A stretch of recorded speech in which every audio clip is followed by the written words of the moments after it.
Welcome, everyone. Welcome, everyone. Members of the public, Open Space Board of Trustees members, and Open Space staff members. We are here for the annual board retreat. It's going to be taking place through the majority of the day with an hour-long lunch break between 1 and 2 p.m.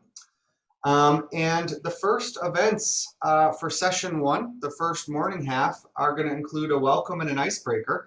And I thought that would be great for Dave and Caroline, who are sort of organizing this event for us, to maybe take it away. Thank you, Hal. Dan, do you want to say a few words before we launch? Yeah, just want to thank Dave and Caroline especially for spending a lot of time with me over the last couple of months, putting trustees' thoughts together and putting it into a format that I think is going to work. So just really enjoyed working with the two of you over the last couple of months. And just want to thank the staff that's on the screen here, because after we get ideas from Dave and Caroline, I meet and sort of talk to those ideas to our staff, and they help put together some of the materials and some of the brief presentations and discussions that we'll have. So I just want to thank the staff as well for putting some energy and capacity into preparing for today. But no, looking forward to the discussion, and let's go. Great, thanks. Caroline and I will have just a couple of things to say. I wanted to just lay out kind of what we were thinking as far as the day would go organizationally. And just so you remember, there will be a few staff presentations at the various sessions as we work our way through. So I wanted you to be aware of that. And then organizationally, I'm going to kind of take the facilitation role for the morning part, and Caroline will do that for the afternoon part, and I will assist her and she will assist me as we kind of go through this. We've also asked all of you actually to participate in the various sessions, and so both appreciate your willingness to do that, and I think there will be richer conversations because of that. Caroline and I definitely want this to be an informal conversation, and so not a formal board meeting by any means. Doing it virtually, as we all know, has its challenges in that regard, but we will try to kind of proceed as well as we can, given some of the challenges that we face. And just organizationally, real quickly, what we thought we would do would be to focus, initially on kind of some of the immediate issues or concerns that board members have expressed, with kind of the evolution of the conversation into the afternoon, looking at a longer range, kind of more philosophical concerns that, have a greater magnitude and impact in the future. And so we thought we'd take, care of the nuts and bolts, as we term the morning session initially, and then more of a focus on the future as we go into the afternoon session. So it's kind of, I guess I see it as building a kind of a crescendo as we move into some of those important topics in the afternoon. So Caroline, do you want to add anything, or? Yeah, I just want to say thank you everyone for being here, and I'm excited for today and for all of us to be able to just kind of have a free-flowing conversation, and just want to also say that if we're on a subject and something comes up that you feel is important, please don't hesitate to just let us know, and we'll do like a sidebar for 5 minutes or whatever time we need with that. I think that the point of what we're trying to do here is to kind of back away from the nitty-gritty of what is needed and really take a look at the big picture of open space in its entirety and what that means, and we thought really in order to do that, the less of a schedule that we were able to create, while still having some focus, was going to be the best for discussion. So if something pops up in your head throughout the day that you're like, I'd really like to talk about that, please feel free to do so. And other than that, I think we're going to have a great day and good discussions, and happy to see everyone this morning.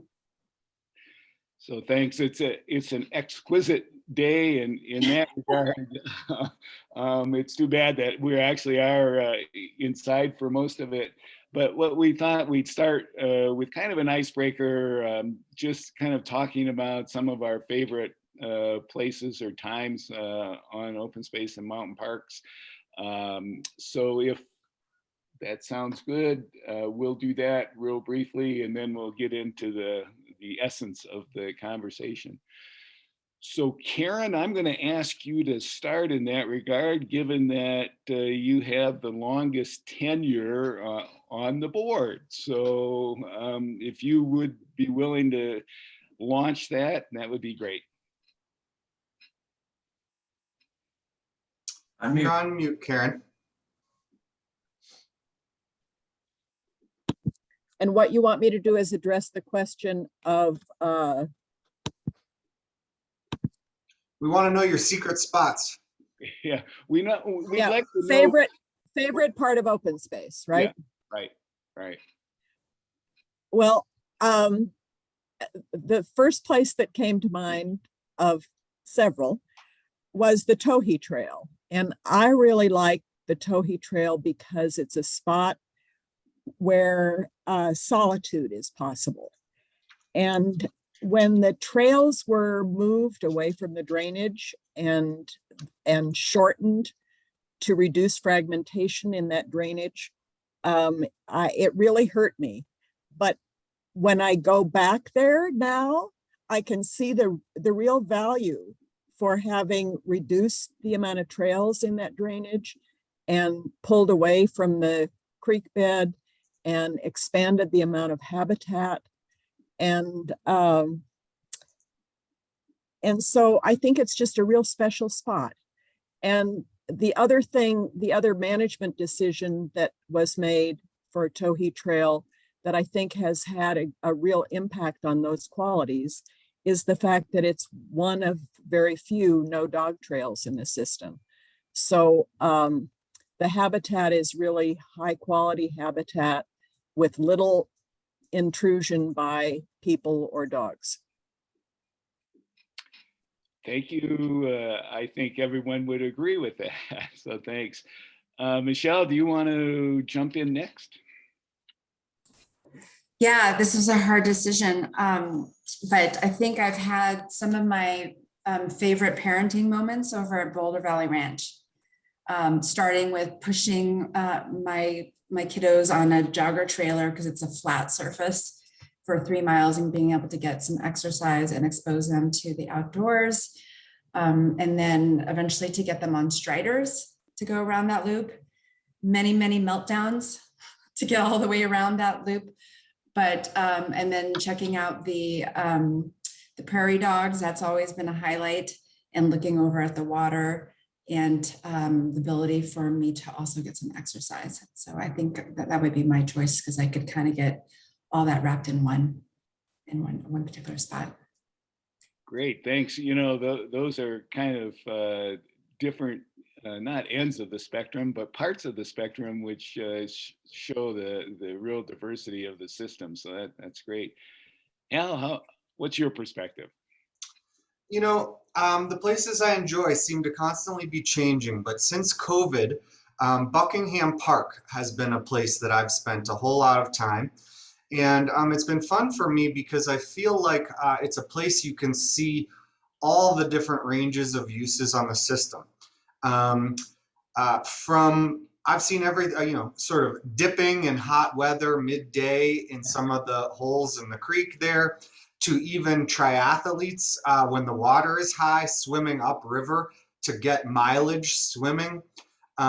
You see bears often on the rocky slopes above the park, which is amazing. It's I think actually I've certainly seen more bear activity there than anywhere else in the system.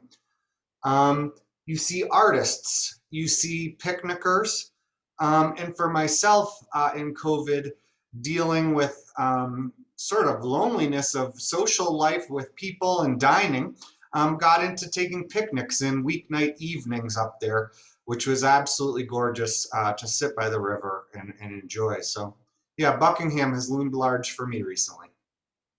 Great. That's a really interesting perspective. And just as a sidelight to that, uh, Buckingham was a very influential family in the early history of Boulder. And actually, that park and several other areas along Left Hand Creek were given to the city of Boulder, to the mountain parks program by the Buckingham family. And so that's, I think, and Steve Armstead may know more precisely, but I think that's been almost 100 years or so since that donation.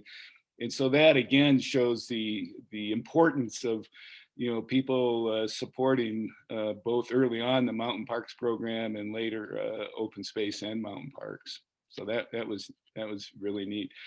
Caroline, you get to almost wrap up. Thank you. So with my kids, I just love Wonderland Lake. That's just kind of our spot to go, and the paragliding, and the little hills to run up. And it's just always a really nice time when we go there.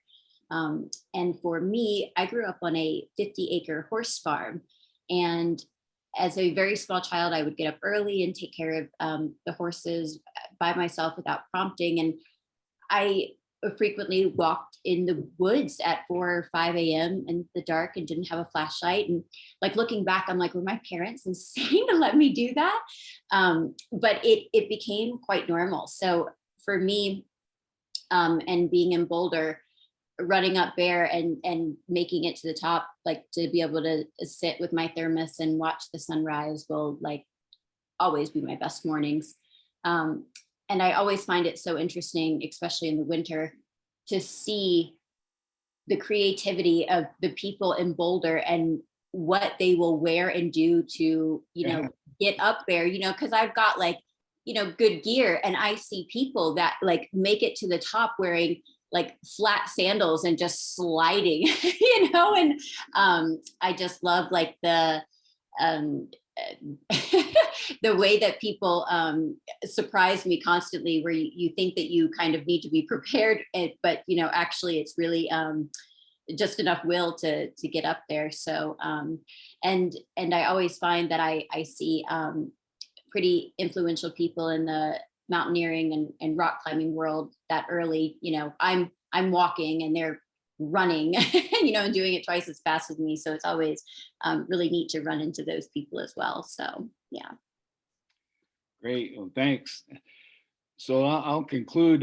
When Patty and I first came to Boulder over 50 years ago, as most people, our attention was focused on the mountain backdrop and the beauty of the hogback and the mountains. And the Long Canyon Trail was one of our favorites, and primarily because it goes into and through a wilder part of the system, and some of the tributary canyons to Long Canyon, like Panther Canyon, are really some of the the wilder areas on the whole system that you can see or encounter occasionally some really, really neat plants and animals actually.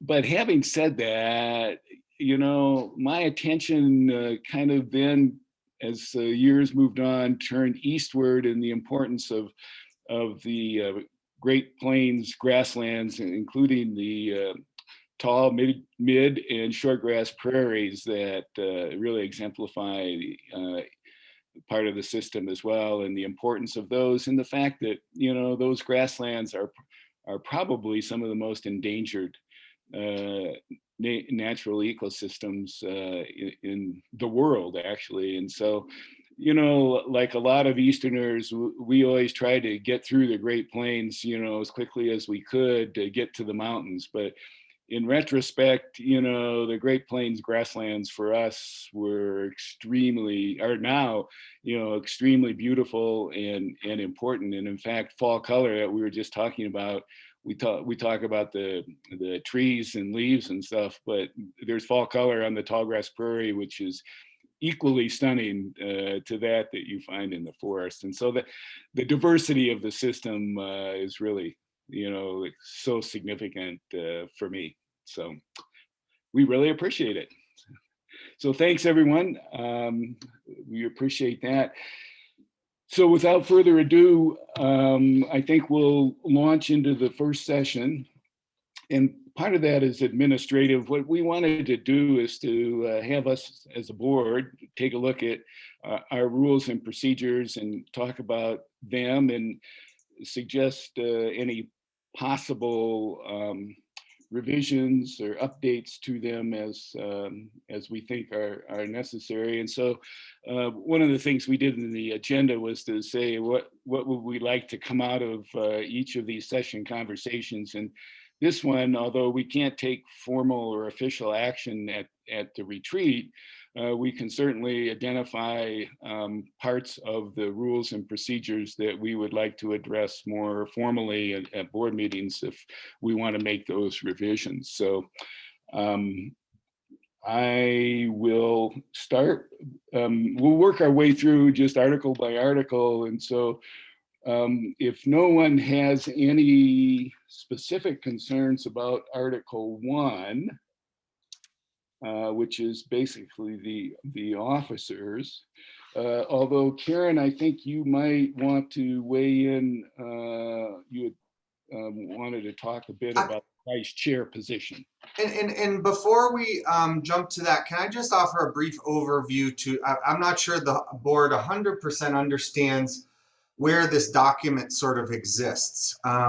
Unlike the charter, which is adopted through, in this home rule city of ours, citizen action and through ballot items, the rules of procedure of the Open Space Board of Trustees is actually our document, to which we do have the ability to make adjustments and sort of decide for ourselves what we want our meetings to look like and function. So it's sort of unique in that regard. It's one of the few places that the group of 5 of us, if we can come to an agreement, can restructure things. So I just thought it'd be helpful to start the conversation there. Yeah, thanks for that, Hal. That was a good ground setting description. So can I ask a question, Hal, along those lines? These, having read through them, it doesn't seem like, when we have so many guiding documents, it doesn't seem like these conflict with the general city's code of conduct. Is that, I mean, like there aren't pieces of it that address pieces of code of conduct and then they therefore conflict. I think this in my view, this document is pretty well done, and I haven't identified any of those conflicts. But certainly, if we did see one that was conflicting with another important city document, I would say that would be something that would be great to explore, because having these documents mesh is a great goal. I could just chime in on that. So some of the red language, those have been suggestions over the past couple of years of improvements or suggestions to this document.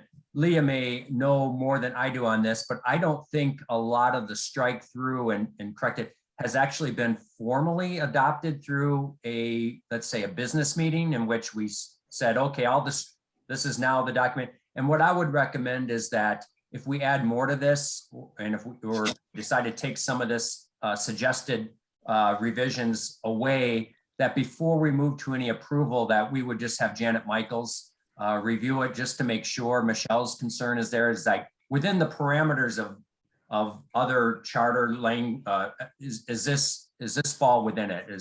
So whatever we come away with today, and before we go to a formal meeting to sort of adopt anything, we'll have CAO run it through as well. Great. Thank I you think for that. that's an excellent suggestion. Yeah, if there are parts of the red proposed revisions over the last couple of years that people would like to discuss or comment on, let's be sure to do that, because I do think that it's worthy, once we're done today, of identifying any of those places that we want to either accept the revisions that are in red, or possibly whatever we add to that, so that the city attorney's office can give us a formal opinion, and then we can take action. So I'm going to ask Karen to weigh in on a part of Article 1, but if there are other questions or concerns about the text there, let's be sure and address those before we move on. I have a high level one. Sorry, Karen, as we get into this document. And I don't know where the city is moving toward making sure that official documents include language that are gender neutral and also are inclusive of gender non-binary folks. And I'm looking specifically at number 4, where we say the vice chair shall assume the duties of the chair in her absence. And I'm just wondering if we can include there as well. Okay, that would be a suggestion that why don't we come back around once Karen has kind of laid out her concerns, and then we can get some sense of the board's feelings on that particular, on item 4 in Article 1. And Leah, am I supposing that you're kind of taking some, have a document open where you can take some notes? Yeah, okay. Great. Karen, we're still trying to get to you. Okay, I think Michelle has a good point. So let me start with the beginning of number 4 and suggest that the first sentence be revised to say the vice chair shall assume the duties of the chair in the chair's absence.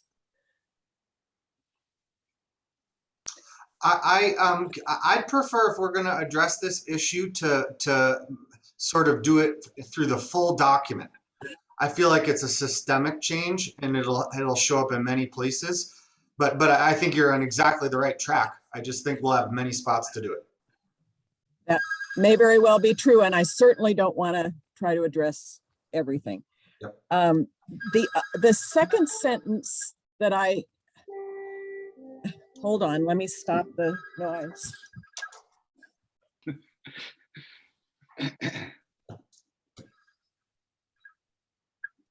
Yeah, Hal, while Karen's gone, the his, her, there might be more universal throughout the document. We can see if a word like chair or some other neutral word suffices, that would be fine. But his, her, there might actually be the more general one. All right, Karen, we're still okay. I'd I'd like to add a second sentence to number 4. And this has to do with Kurt Brown's recommendation to the board about a year ago. Because of his experience with Tom and Dan serving as vice chair and being in on the agenda setting meetings each month, he recommended that to promote a smooth transition, the vice chair be included in the agenda setting meetings. So I'd like to add a second sentence there that basically says that. And I, for one, would make a brief argument to oppose the change. The general tradition has been to bring the vice chair into 2 or 3 meetings before the end of the year in order to facilitate that transition. And the reason why I think that is valuable is that given that this is a volunteer role, and we want to encourage people to be applying for this board who also do have working lives, that having less people in that meeting can allow the meeting to move quite a bit faster and more efficiently. And I think there's the vice chair doesn't have any particular power to place things on the agenda above and beyond any other board member. All board members have equal access to requesting items on the agenda. So in my experience, it's never been a problem if one is interested in seeing items agended. So for efficiency's sake, I see the merits of continuing with the traditional approach. So I'll just throw that out. Carolyn? Yeah, can someone talk to me, because I don't really know. In those meetings, is there kind of a standardized flow and format? Is there only a couple of staff members and the chair? How does that kind of? You want to describe that for us, Dan? Yeah, sure. And, you know, I've been part of them since 2018, and some deputy directors that are on the screen here have even been sat in on some of these. So staff will put together, based on actions that we know need to be forthcoming, onto the agenda. We also, from time to time, get requests from board members to have items on the agenda. One such is upcoming is the real estate and conservation easement program update. That was a suggestion from a trustee. So in fact, I will put together a draft agenda. I'll send that out to the chair ahead of our monthly meeting in which we review the agenda. And then I will have one other or two other, sometimes three other staff join us to be able to, at a high level, if there's an item on there that is relative to their work, for instance, if it has to do with real resources stewardship, John Potter will sit in on that meeting as well to help explain what that item is and answer any questions that the chair has. I will say that the spirit of the meeting is process. Does this seem like a reasonable, balanced agenda? Are we running into issues here? If so, do we need to move one off to the next? And we're kind of looking 3 months ahead always, and to maybe strike that balance of having reasonably capacity at a meeting, making sure we're not going too far into the night.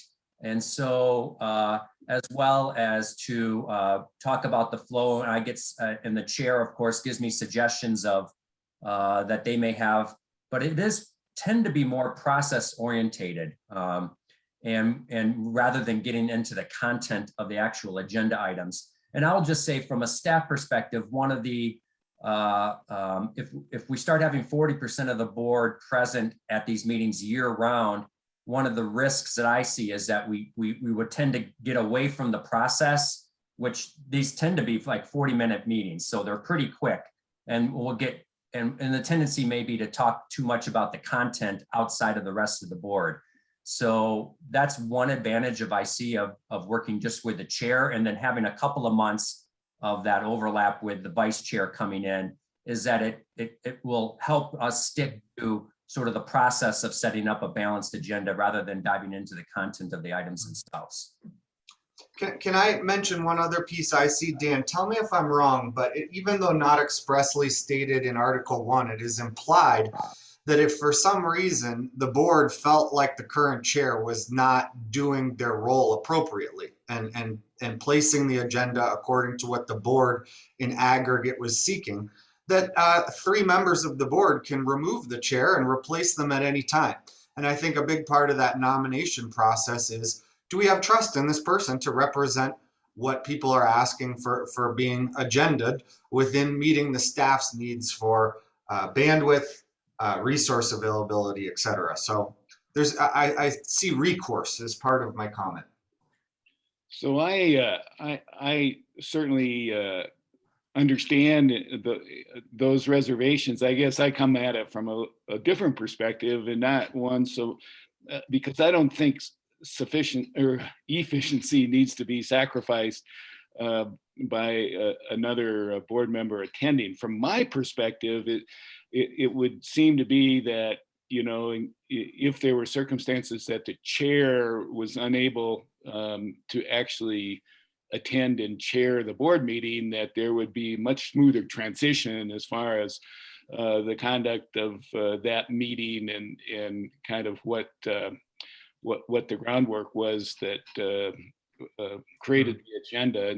And so from my perspective, it certainly is not a detriment to have, you know, another person on the board participating in those conversations, because I do think it makes the transition smoother and more effective. And I don't think you have to lose efficiency just because there's one other person that's attending. So the question I would ask Dan is, in the several meetings, and Hal, you may have been the guinea pig for this, but in the several meetings where the vice chair attended in the past year, what was your sense of how effective that participation was? Yeah, I would say it goes back prior to that. That's been in place since I've been here. I don't know previous to my tenure whether or not the vice chair joined the last couple of meetings of the chairs, but certainly Kurt participated and Hal's participated. That's been the rhythm since I've been here. No, I think those starting in, I think we typically have started it in January. We went January, February, March. And that rhythm seems to be good. How I've seen it is typically both Kurt and Hal were sort of observers at the first couple of ones and started participating more with a voice towards the final one, kind of a thing. And I think that's critical, because having one, it works well if the person actually does observe. If the person has views during that period of time, you now have two board members and no real way to break a disagreement. There's not an odd number. It becomes far more complex. So. And Dan, just to point out, when I first started here, for instance, participating in those meetings, Molly in the last couple of months before she became chair, just participated in them, just a sense of what the role was and how it happened. So when I was first here, it was more about the future chair participating in like November to, February, March meetings, and then having a nice sense of what their role was as chair coming up and how to help facilitate those meetings. Okay, so I guess the tradition extends for probably a long time, actually. Karen? I hear all the comments that have been made. My suggestion has nothing to do with shifting this from a process meeting to anything else. And I think the issue of whether the vice chair is a full participant or an observer needs to be articulated. And I think that's important to indicate that the involvement would be as an observer. And I also think it's important to state a time period, just so it's clear and it's encoded in this document, so that it doesn't open it up to questions. It's just clearly stated. My recollection is that Kurt said that he started sitting in on the meetings in September. I've heard other people say Dan's disagreeing. Yeah, I mean, with Kurt and Hal, it began in I believe January. Yeah, and I felt that was an adequate amount of time for me to see what was going on and understand that process. Okay, so let me suggest a sentence to put in, and then we can talk specifically about other revisions or rejection of this sentence. To promote smooth transition, the vice chair will be included in agenda setting meetings as an observer starting in January of each year. I think that codifies the existing tradition. So, yep, I'm happy with that. Michelle, did you want to say something?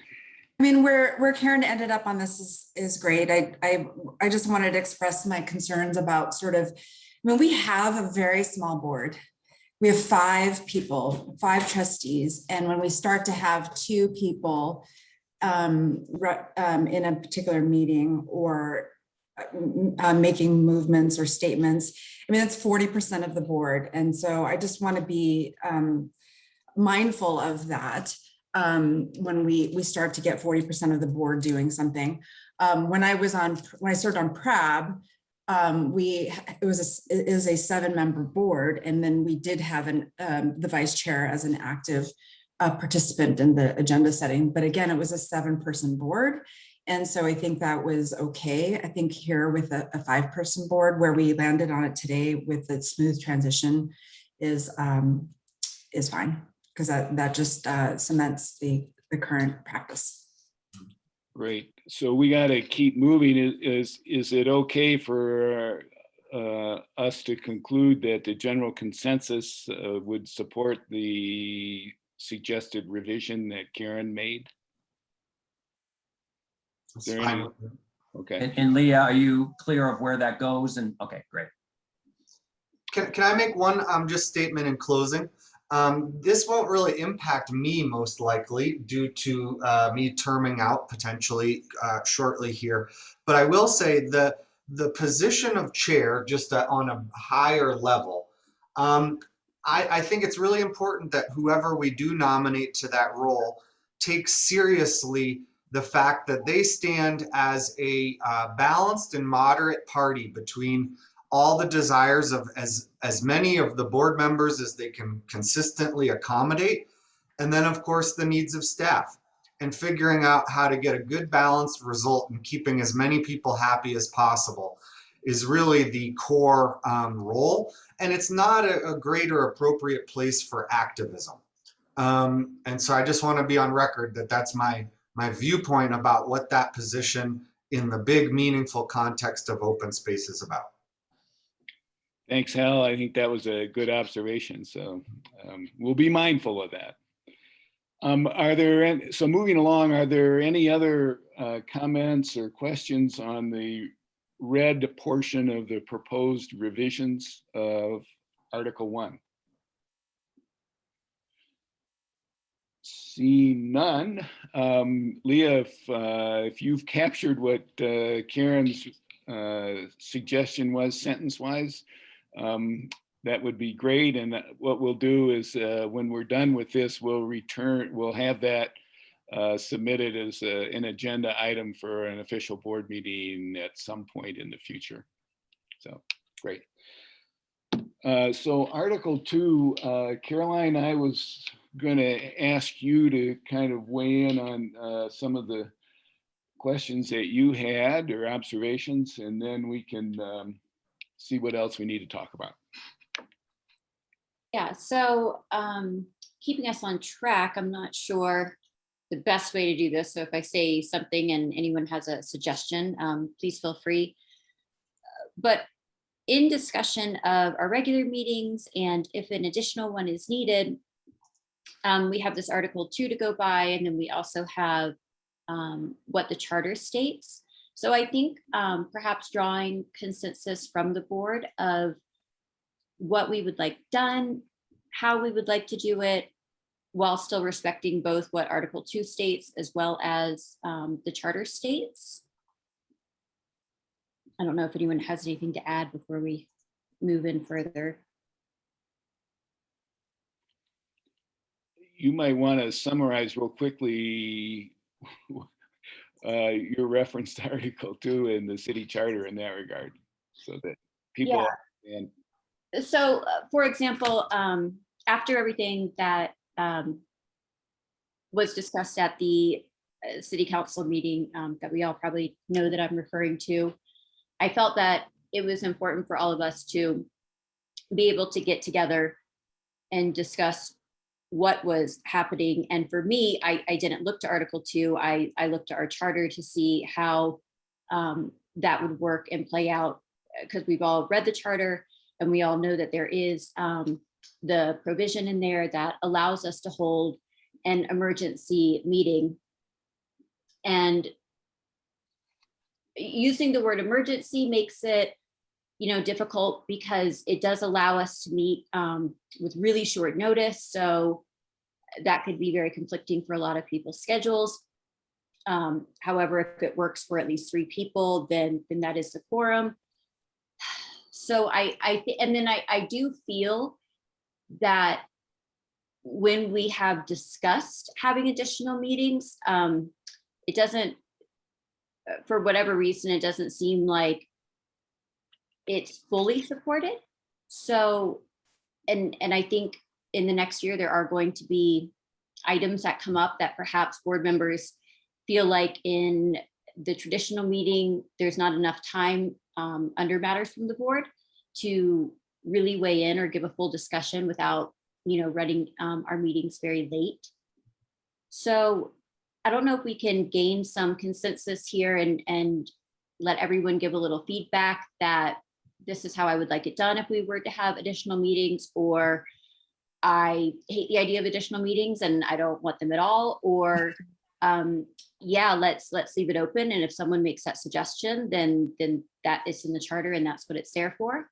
And then how, again, that works with us. And then of course deals with, staff and what they feel they need to do. And that's something that additionally, I'd like for all of us to weigh in on, because in the charter, when it discusses that, it doesn't say anything about staff. So how do we incorporate and interpret that to where it's, still a functioning meeting where, collaboration exists? Can I offer just a few thoughts there? Yeah. I think you're exactly right. The charter does clearly authorize our ability to convene. And I think that's an important thing because we can't always visualize the types of emergencies that could arise. Like for example, a devastating wildfire would be something I could visualize where it's like, we really need to have a meeting. Within that, my understanding of the current language in both places is that the reality is it's more of a nuanced negotiation, which is, can you get all the people and the information necessary? What is the timing? How do you place the meeting to make the most people happy? And yes, that is complex and sometimes frustrating. And people can leverage by just saying, sorry, I don't have time, or I don't want to come. And so I really respect the point that you're driving at. For one, I just think it'll be very difficult to figure out how to better define it other than this nuanced negotiation, perhaps. And the other thing that I'd like us, sorry, whoever I just interrupted. The other thing that I would like for us to discuss or just have board members weigh in on and staff to let us know their input as well is COVID has kind of changed everything, because when I look at it, I'm like, well, how do we do it if it's not videotaped and recorded and all of this? And I don't know what was done prior to COVID, because I have actually never been to a official board meeting, not on my computer. So in that regards too, when I read this, I don't know if there was a meeting that was called 24 hours, if everyone would convene, at the city office and it was or wasn't recorded, or, how does that work moving forward as well? Or is it the ability for it to be, I guess, a closed door meeting, if you will, which I don't have any need for, but is that there for that as well? So I just feel like there's a lot of interpretation, and for the five of us to say how we feel. Yeah, I will say we are not allowed to have closed door meetings. There's no non-clarity on that. So and does it need to be video recorded? The answer is no. But we do need to take minutes, and we do need to allow the public to attend in some way, shape, or form. In general, the best practice is to bias towards transparency in a municipal role like this, of course. Yeah. And I would always prefer that. And that was my question of historically, if a meeting was called in 24 hours, how was that done? Or maybe that was just. I think it's been very rarely done, number one.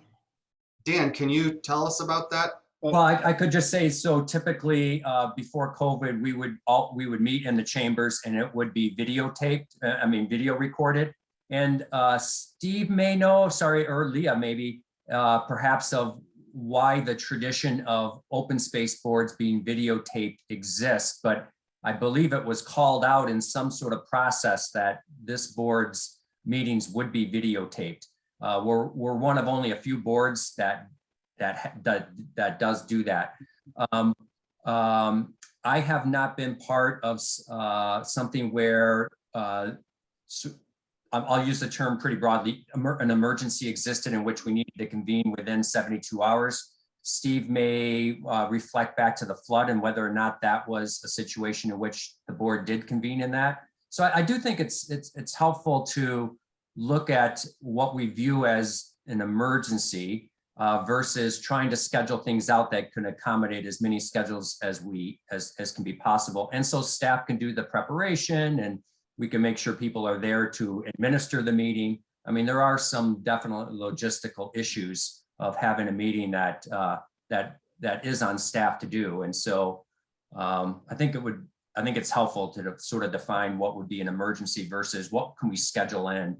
Well, and as we're saying this, because I've been saying it too, I looked down and it doesn't say emergency. It says special meetings. Yeah, maybe special meetings, right.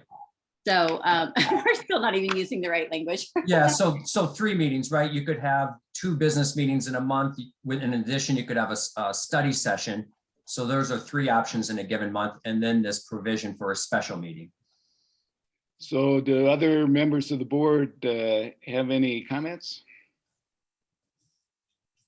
I have a suggestion. Caroline, I really understand what you're looking at, and I agree with you. And I've done a little thinking about what the right method of sort of dealing with the problem that we had in this case was. And we're going to be doing our feedback to City Council soon. And in my opinion, the problem that we saw was essentially our City Council determining when to declare an emergency that created knock-on problems for a lot of other people, the staff, these boards, and encouraging them to be more thoughtful about when something is declared at an emergency level in our feedback might be helpful, because I think that's what really whipsawed this board. There were 2 council meetings between our meetings, an emergency declared that seemed to really change the shape of stuff we've been working on for 2 years. And so that's one place that I feel like we could write some information and give feedback about making sure people consider how those types of declarations are going to move. Beyond that, though, I think the nuanced dance of negotiation on emergency meetings kind of has to remain, and I can't visualize a good solution to it. So Hal, as you noted, we'll get into that shortly.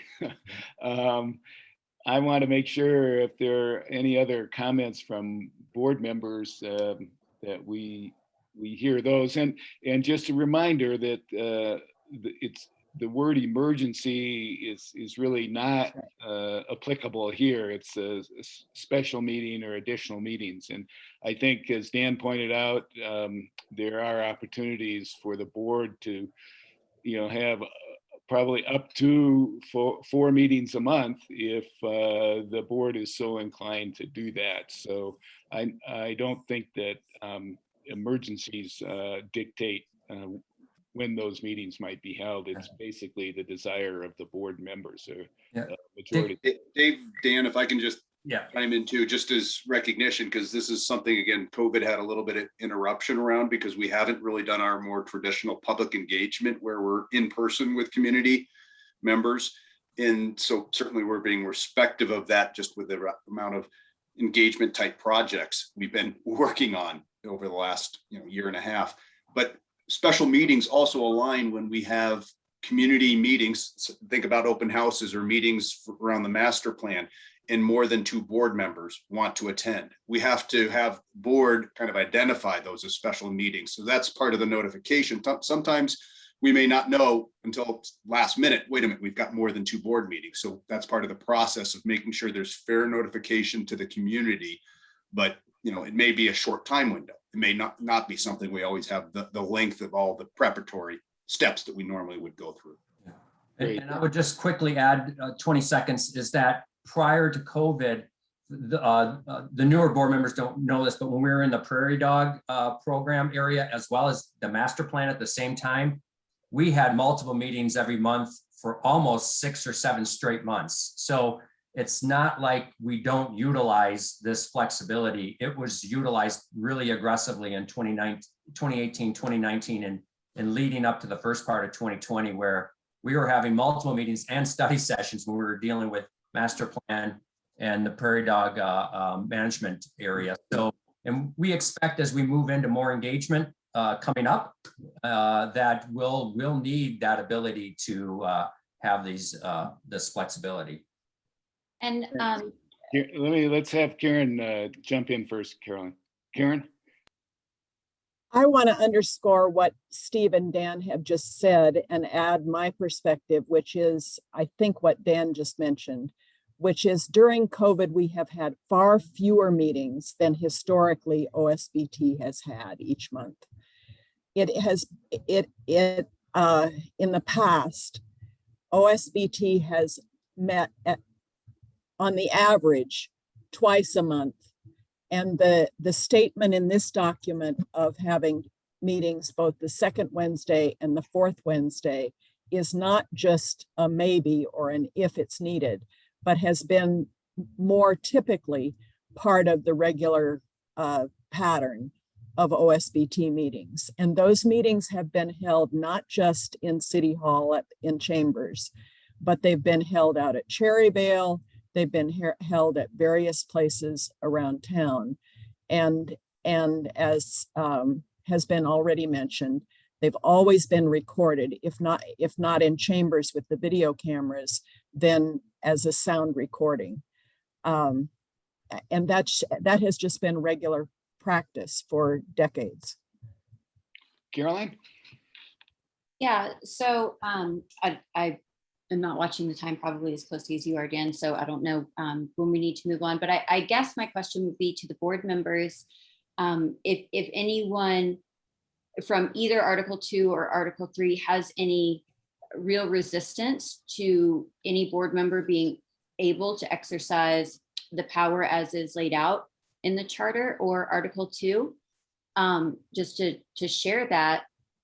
I do feel like I would be one of the board members if we wanted to have additional meetings. I would be agreeable to that. I just always feel like we run late or there's more that we'd like to discuss.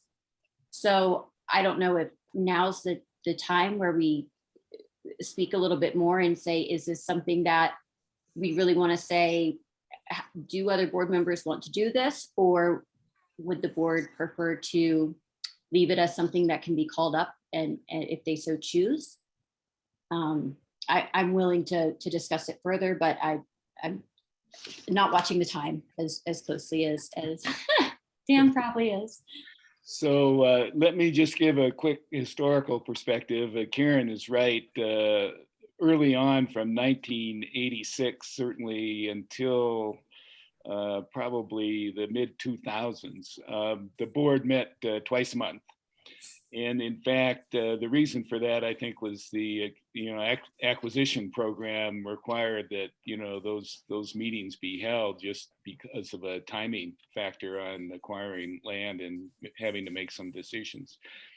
As far as videoing the meetings, I think the excitement and interest in the visitor master plan in the mid 2000s subsequently brought to the council's attention that the public interest in a couple of the city boards, the planning board and the open space board, was sufficient to have those meetings videotaped. So that's the reason that I think that the board's meetings are videotaped.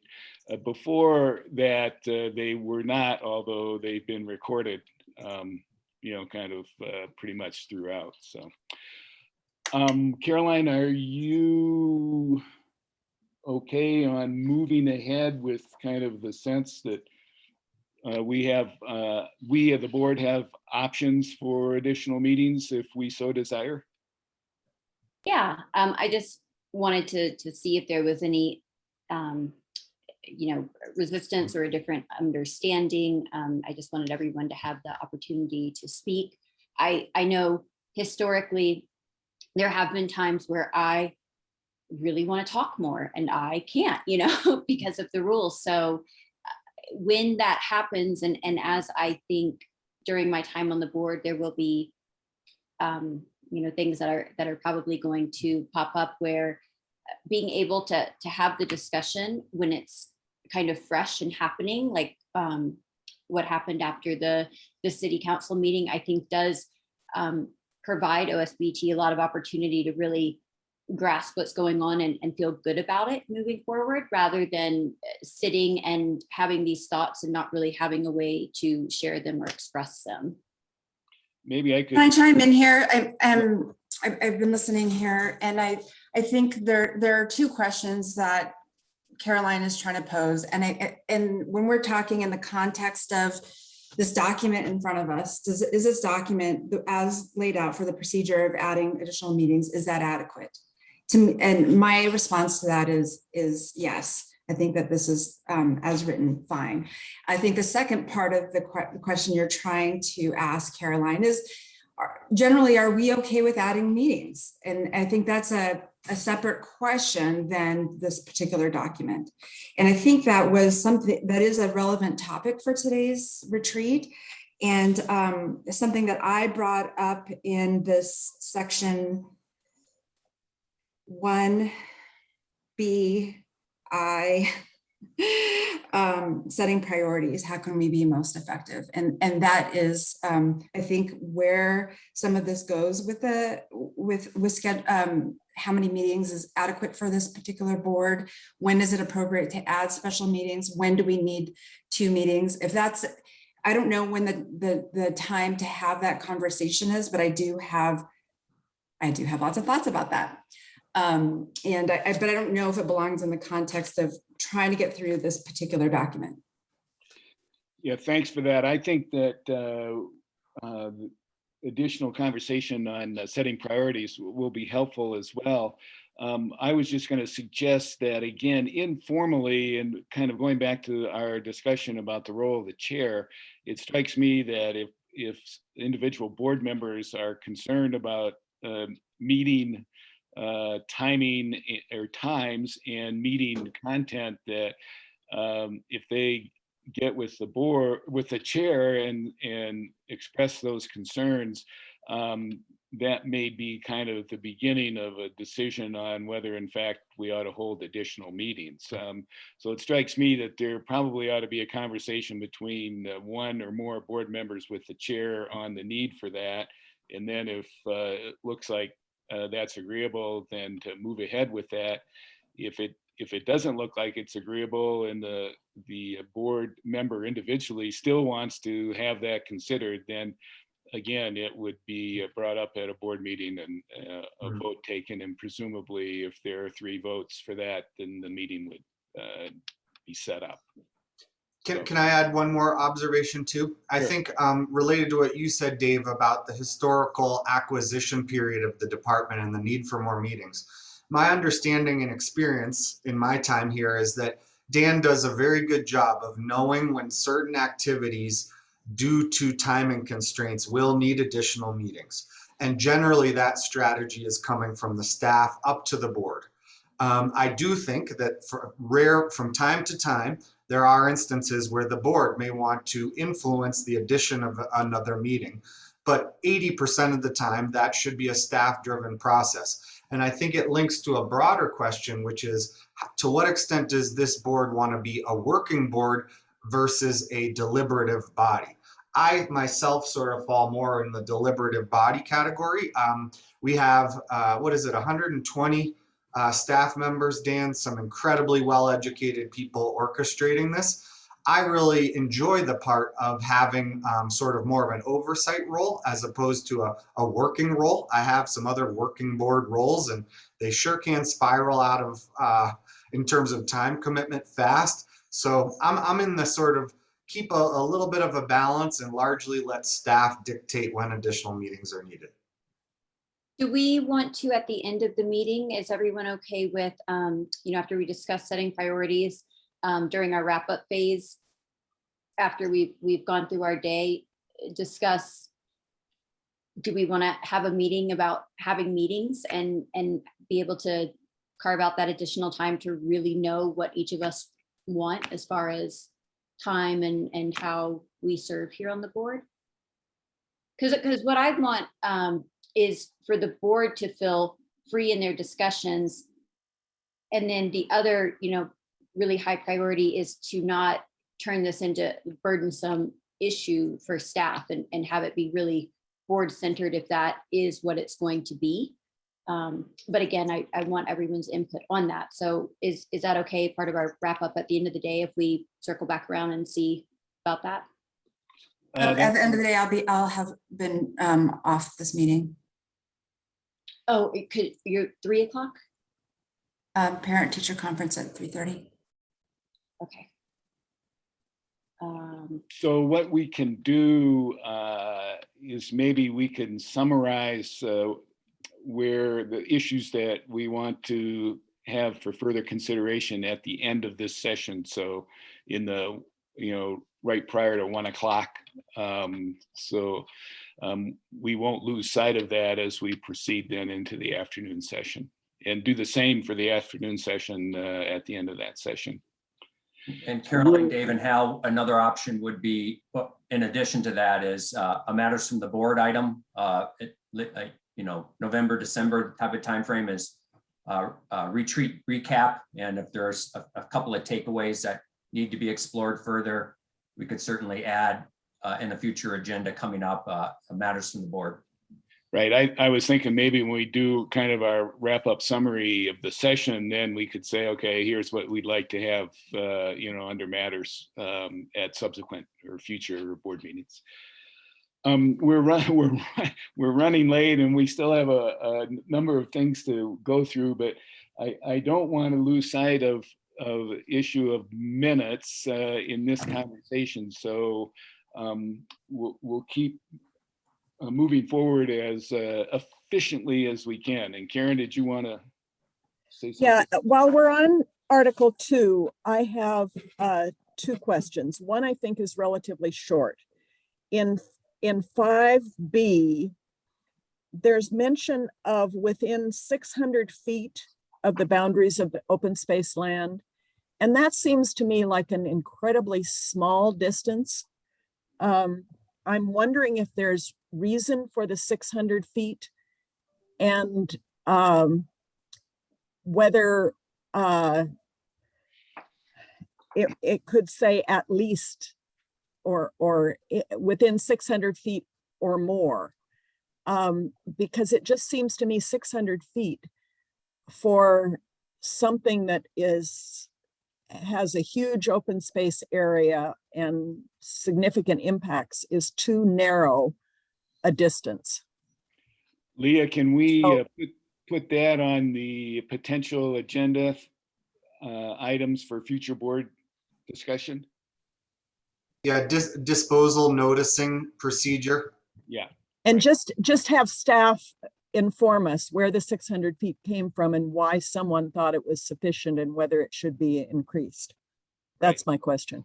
Okay, so we'll. And then my second question on Article 2 is when I compare Article 2, number 8 with Article 5, number 2, I'm in a dilemma about what I think is contradictory information. I actually saw that too, and I don't see a contradiction, Karen, and let me just give you a quick explanation why. I'm so sorry. Article 5, number 2, and Article 2. And Article 2, number 8. Just want to get in front of me. Thank you. Okay, Hal. I read number 8 as, in certain instances, even where the board is divided in a decision, that you can appoint somebody from the board to go explain to city council or the city manager what the decision was, who was divided, and coming back to the point you used to make often about somebody describing what the dissent position looked like. So that which is different than individual board members appearing in front of other bodies in a capacity to represent a consensus view of the board. Right, and I think Article 5, this kind of corresponds to parts of Article 5 as well. So I guess, are there other questions or concerns on this language? So number 8 is specifically when decisions are not unanimous. Is that correct? Well, it could be unanimous, in which case the Article 5 fleshes out better. But I see Article 8 as providing a protocol of how you can work when you are not unanimous. Okay. But in a majority. And I believe there is no place in here where it says something that we've discussed before. And my question is, should it be added? That when there are dissenting votes, the reasons behind those votes will be articulated? I think that's a great suggestion, and if we added it, I would suggest it go in Article 2, Section 8 as one sentence at the end, which is any presentation of a recommendation should also include a brief synopsis of the fundamentals of any dissent.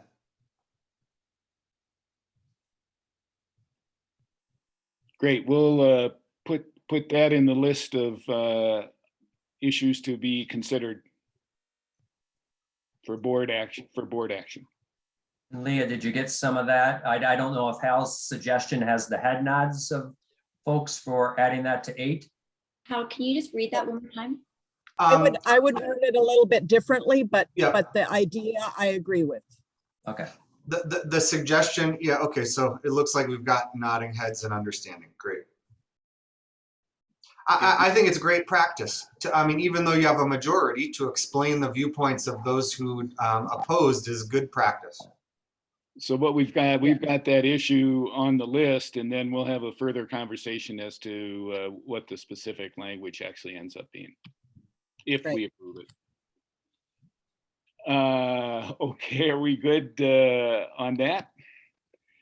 So then we have listed meeting minutes as part of this discussion as well, and we wanted to make sure that there still has been some concerns expressed about the board meeting minutes, and I wanted to, or Caroline and I want to make sure that we have a chance as a board to discuss what we would like the minutes to actually look like. Does anyone have any comments on that?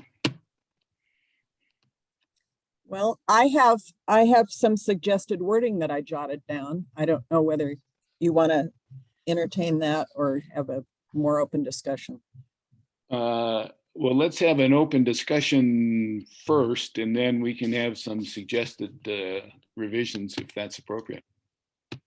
I think the practice that we are now in of recording the topics or points discussed in the minutes is important, and I'd like to retain that and include it in Article 4, number 1. Are there other thoughts? I agree with Karen. The philosophical thing is, to what extent are we going to rely on video recordings versus minutes? I think obviously if we aren't recording, the minutes need to be far more robust. But I think there is a good discussion here about, even when we are having a good recording, how robust the minutes, the written minutes, should be. Yeah, my suggestion is that the minutes be a little more robust, so that in addition to items that were discussed, that there is some background or context for understanding whatever action that the board took. Now, they don't have to be verbatim, but it strikes me that the likelihood of people going through several hours of video to see what the board's discussion was is probably not very high. And I think people still tend to, excuse me, tend to look at the written minutes for their general information on what transpired at board meetings. I wonder how that looks sort of tactically when there's a lot of discussion about what the board said, and there could be some interpretation. the board discussed this and discussed that, and then we go through the minutes and say, and approve those minutes, and they're meant to provide context to a discussion that is recorded. But then we are trying to memorialize context of a discussion that can be debatable, can be up for interpretation. And so I don't know, I like how the minutes are structured now. They're very factual. They're really stating sort of the action items, and adding a lot of context or even some context to the discussion, to me seems like it just seems like it can be a lot of, not only a lot of work, but also a lot of open to some interpretation about how those discussions went. The video or the voice recording captures that. I'd like to propose a middle way, which is to define slightly more robust as sticking to the factual lines, but perhaps just adding more keyword richness so that people who are doing research about past actions of this board can quickly navigate and find the information they're looking for. Other thoughts? I don't know that I would have suggested this without us all living in computers, but if the minutes are time stamped in the way that now things are recorded, to where it's easier to reference and go back to the video to see at which point that is discussed. I don't know if anyone finds that valuable or problems associated with that. Oh, I think that's essential, the timestamp that Leah puts on it. Yeah.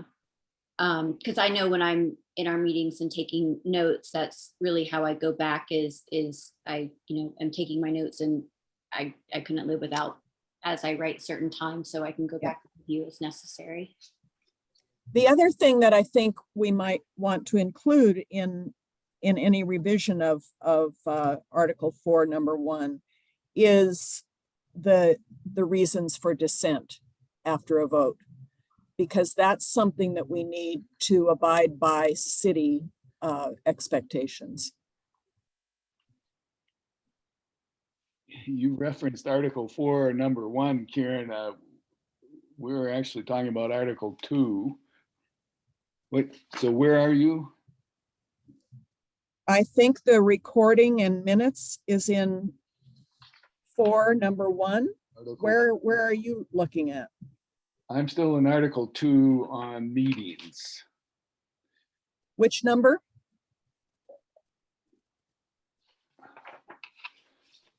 So there's no number. That basically I was just bringing up the item for discussion.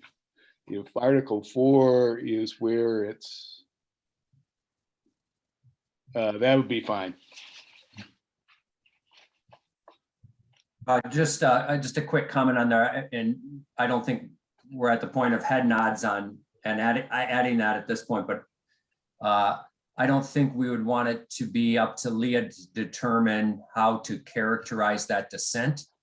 So if that is going to be an expectation, the dissenters probably would need to create a statement that they would like to be incorporated into the minute, rather than Leah try to interpret the whole, which could have been an hour and a half discussion with some dissent intermixed within it. So. Yep, good point. So to move this along, can we, Leah, can we again kind of highlight this for further consideration under matters? Okay, great. And I feel like good general guidance just came out of this brief moment, so that's great. Thank you. So anything else on Article 2 as far as proposed revisions or concerns? All right, seeing none. Article 3, there are no proposed revisions. Any concerns or additional comments? Article 4, we just talked about, so we'll revisit that at some point in the future at a board meeting. So Article 5, Hal, I'm going to ask you to kind of lead discussion, since you raised it as a point that you would like to include. Okay, thanks, Dave. So yes, this is an area where I personally found, I've generally seen most problems I feel like are easily resolved in quick guidance and discussion. This is a place where I see a problem that I think is worthy of this board's time to resolve. I'll try and be very quick in framing it up. The language that is generally used throughout the city's election period guidance has to do with a concept of personal representation. What that means is when speaking to the public as a board member, that you basically disclose that you're speaking in a personal capacity as opposed to in your board role or as a representative of this board.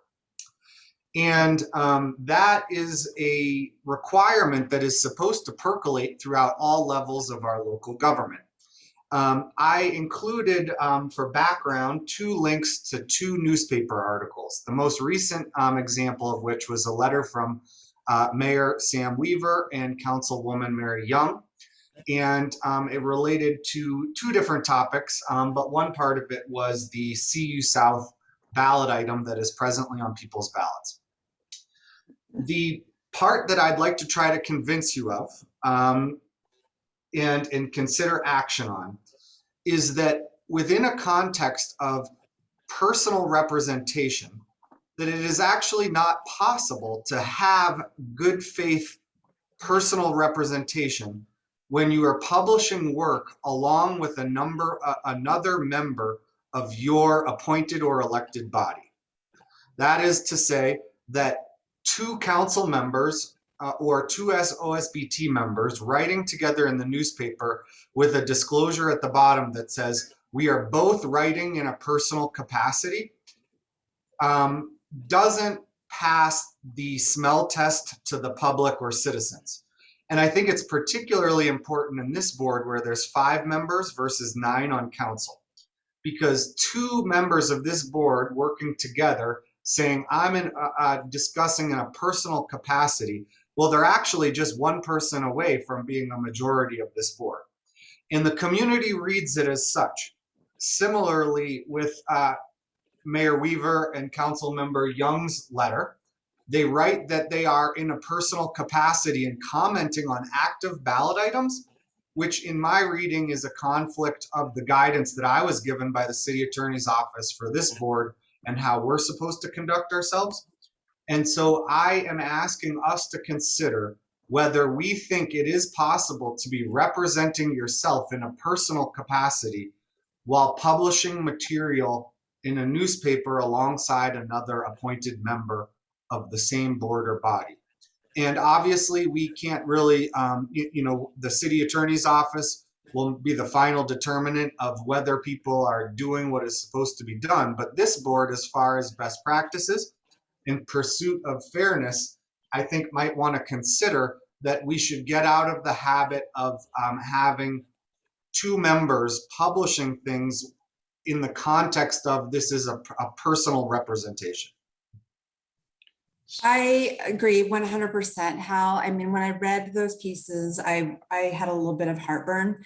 At the end of it saying that we're representing ourselves as individuals, when you have 2 trustees with an opinion piece out there on a measure that is facing our board, and we're at 40% of the board going out to the public, speaking on an issue that we are dealing with and have not yet actually dealt with because we haven't been asked the question of disposal. It just gave me heartburn. Yeah. And I included 2 letters because in certain cases, even where I might agree, I can still understand that it could be a problem for those who don't agree. And so by providing a couple letters to show you what it's like to be on the receiving end of not agreeing, I thought it would be helpful to illustrate the broader point. One difference I saw with the Sam and Mary letter was they had already voted on their position. And yes, there's ballot measures coming, but their work as council members and getting it onto the ballot had been done. our business has not yet been done. And we're putting ourselves out there. 40% of the board is putting ourselves out there on, on this particular issue. And we have not faced that question yet. The community is reading that, oh, the near majority of this board is showing their cards, and this is how they feel about this issue. So I think it sends a message that perhaps Karen and Dave, you didn't really intend, but from community members reading that, I think that it sends a message of consensus. Even though you're saying you're here as individuals, like you can't really separate the fact that you are trustees speaking about an issue that's before us. So we have countervailing views, but we'll express those in a minute. Caroline, did you want to weigh in? Yeah, a point that Michelle made was those happened after the fact, and they had already voted, but there are, and just the example that comes to my mind is I get Councilmember Yates' newsletter or monthly newsletter, and he frequently discusses what he will be doing in the future, which I find refreshing for someone to speak of how they will do something that's on the agenda moving forward. So I don't know, Michelle, if maybe I missed something in what you were saying, but I feel like council members and other public figures have something that's approaching, and they frequently will share with the public their opinion. Sure, they're and the Yates he talks about what he voted for and why. And then he will talk about how he's thinking of a particular issue. I don't think I read every single newsletter, but I'm on his mailing list. And so that's my recollection. The issue here is that we are having two trustees, 40% of the board, coming out on in a public newspaper on an issue that's facing us. And I would just point out the issue of forward and backward looking business is a complexity that I don't think we need to address. I'm more concerned about personal representation and whether that's possible with two.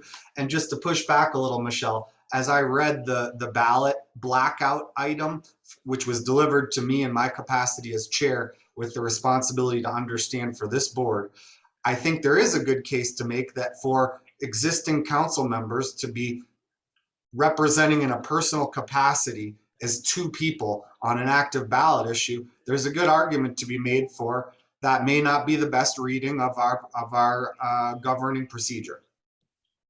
And then the other thing that I wanted to ask, how when you started talking, and I'm not going to be able to say this right, you said something about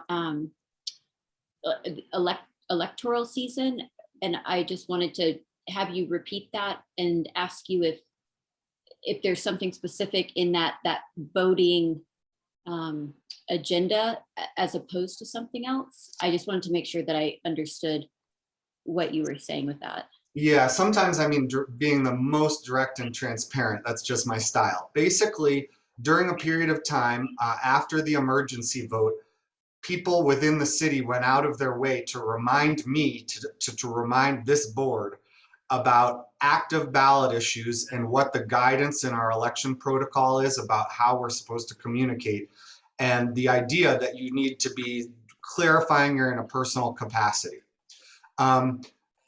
It was interesting because that was delivered to me literally, I think 24 or 48 hours before seeing a newspaper article written by two members of an elected body claiming they were in a personal capacity.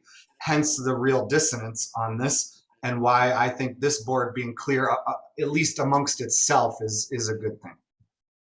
And the other thing that I want to bring up just for everyone to think about is, and I'm sure we've all been there in a vote, and heard many council members say this as well, is people will think that they know what they're going to vote, and as they go into deliberation, something happens, or a member of the public speaks and it completely changes their mind, and they vote different.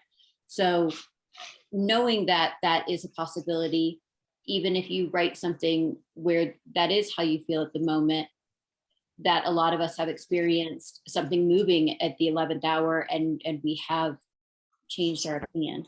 So I don't think that, I understand what you're saying. I don't think that's the concern either. To be specific about my recommendation, it would be that we add something to Article 5 that says anybody that is going to write guest opinions in the media should do so in a personal capacity, meaning published by themselves in their own name.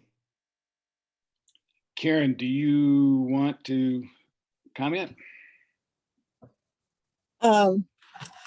I just want to say that the issues that we were talking about in that op-ed were issues that the board had voted on. So they weren't about a forthcoming vote. They were in fact about votes that had already been taken. And in that way, I see them parallel to what Sam and Mary were talking about in terms of votes that they had already taken. I guess that's all I want to say for right now. I think the guidance for the board on this issue is what comes from the city attorney's office, that they deliver regularly in a memo to all boards and commissions prior to the election season about our rights as a citizen with a voice.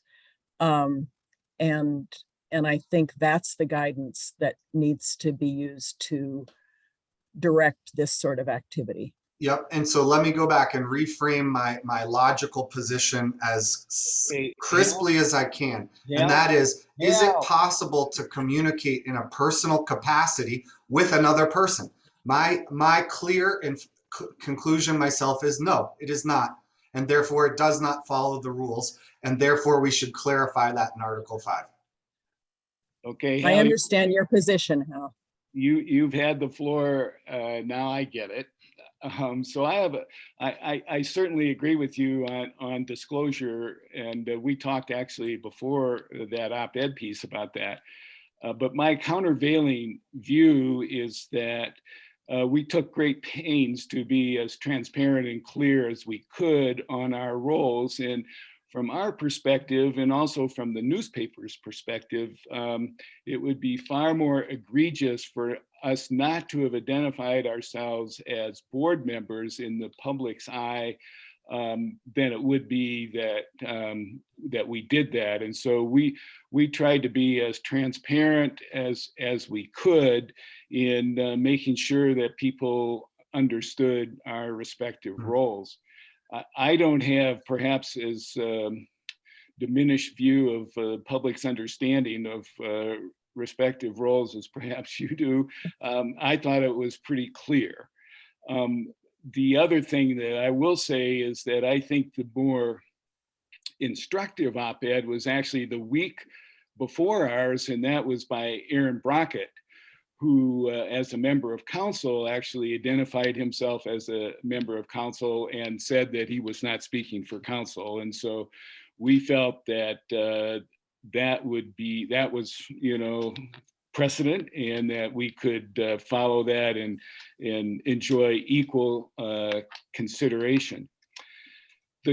So I have another concern, though, and that is specifically for individual board members. I find it more egregious than what Karen and I were trying to be transparent as far as individual board members meeting with council members individually and having conversations that may or may not deal with board or city business. And so from my perspective, the language in our rules and procedures, and I would certainly appreciate this as a board member, is that if in fact those meetings occur, whether they're informal or personal or whatever, that the board member convey to other board members by email or whatever that they had such a meeting, and here kind of was a summary of what was talked about. I think that is far more instructive as far as the board business is concerned than perhaps an op-ed piece where we again took pains to make sure that there wasn't any misunderstanding of our role or assignment of nefarious activity because we had not disclosed our role. So, so without belaboring it, I really tried to frame this up without placing any blame anywhere and providing contrasting articles. This is really about the fundamental topic for me. And frankly, it won't matter to me that much because it's likely I won't be with you going into a lot of 2022. So it seems like people understand the issue. Can we take a look at a nod? It seems like right now people are forming up of the view that it is possible to communicate publicly with one of your core co-board members in a personal capacity or not. And I think that's the crux, at least the crux issue I'm trying to raise. I would say that it's not possible to write something with a co-board member, especially when you are speaking about the board actions. Karen, where you said that you were speaking about things that were decided upon by the board, but as individuals. So, I mean, that if you're talking about board actions, they're already on record. So, you know, those are in our resolutions, those are in our minutes, all those board actions are there. I'm sorry to make it about you, but even if I were to do this, to go out with another board member and talk about board actions, and for people to think that I'm not representing the board, I think is just not realistic. For those two people are representing. Michelle, I was trying to clarify your view that we were talking about actions to be decided in the future. And that was not the case. And the city provides no guidance on that. And so I'm less interested about it. It's more about, are you writing with another member of the body? Caroline, what are your thoughts? I think, yeah, we got to hone in here. I think in the interest of being really careful about creating laws or rules and being very thoughtful, I would like to look into it a bit more and see if there's anything overarching maybe that a Colorado government has discussed. But if there is, you know, this seems like something that boards before us would have faced, and there is probably some consensus in law whether it is or is not best practice or a conflict of interest. And I just feel that while I understand your position and Michelle's position of what it can project, I'm hesitant to place any rule that down the road might not quite be the same intention as what we're discussing here today. So I like the idea of less is more and being just really thoughtful before creating something like that. And I'll just clarify, I have no problem at all with people working together to do great communication. All I ask is that things be signed in the media by a single person in a personal capacity. So thank you for that conversation. Leah, I guess we get to add this to the list. I don't know whether we're formulating an additional retreat agenda or not, but it seems like we might be. But this, I think, warrants probably some additional conversation before we make any definitive decisions. So again, thanks for that. Time check, we're running really late now, and we have some really important stuff that we need to get done before we get to adaptive management, which is really important. So I guess what I would ask is if folks are okay with plowing ahead, or whether we should look at the agenda and perhaps postpone conversation on some of the elements. I do think we have to talk about our council relationship, so we can't put that on hold, but there may be the rest of this conversation on setting priorities, unanimity, and board and staff roles. Maybe we can consider those at some other time. I would just welcome whatever the board members suggest. Dave, Dan? if I could just wrap up 20 seconds. So the rules and procedures, we can view it as a living document. We don't have to sort of try to do it all in the next month. We have a many years of suggestions, and we have some more suggestions. We got head nods on. What I would suggest is that we kind of put a document before you and get something approved, knowing that in a month or 2 months after that, we can continue to work on the documents. So I do kind of feel like all this redlining that's been done in the last few years, like we need to clean that up. So I would suggest a 2-step process. If everything that we've sort of got the head nods on and agree upon, that maybe we bring that back for an approval while we continue to view it as a living document, and there's other elements of it that we want to keep working on. So I suggest a parallel path, a kind of a 2-step process.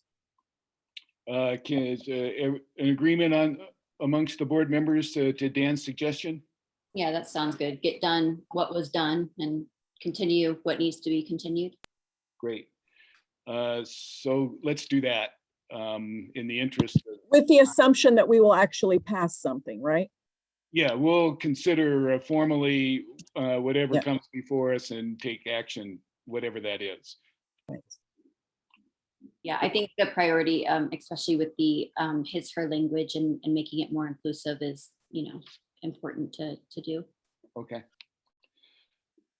Great. Well, with the forbearance of the board and staff, if we can go to the next part of the session, and that is the council relations and priorities.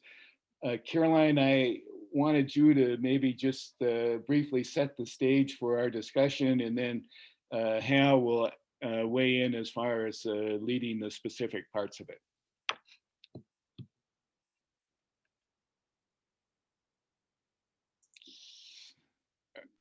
Sorry, getting my thoughts together. My brain was very stuck on what we were just talking about.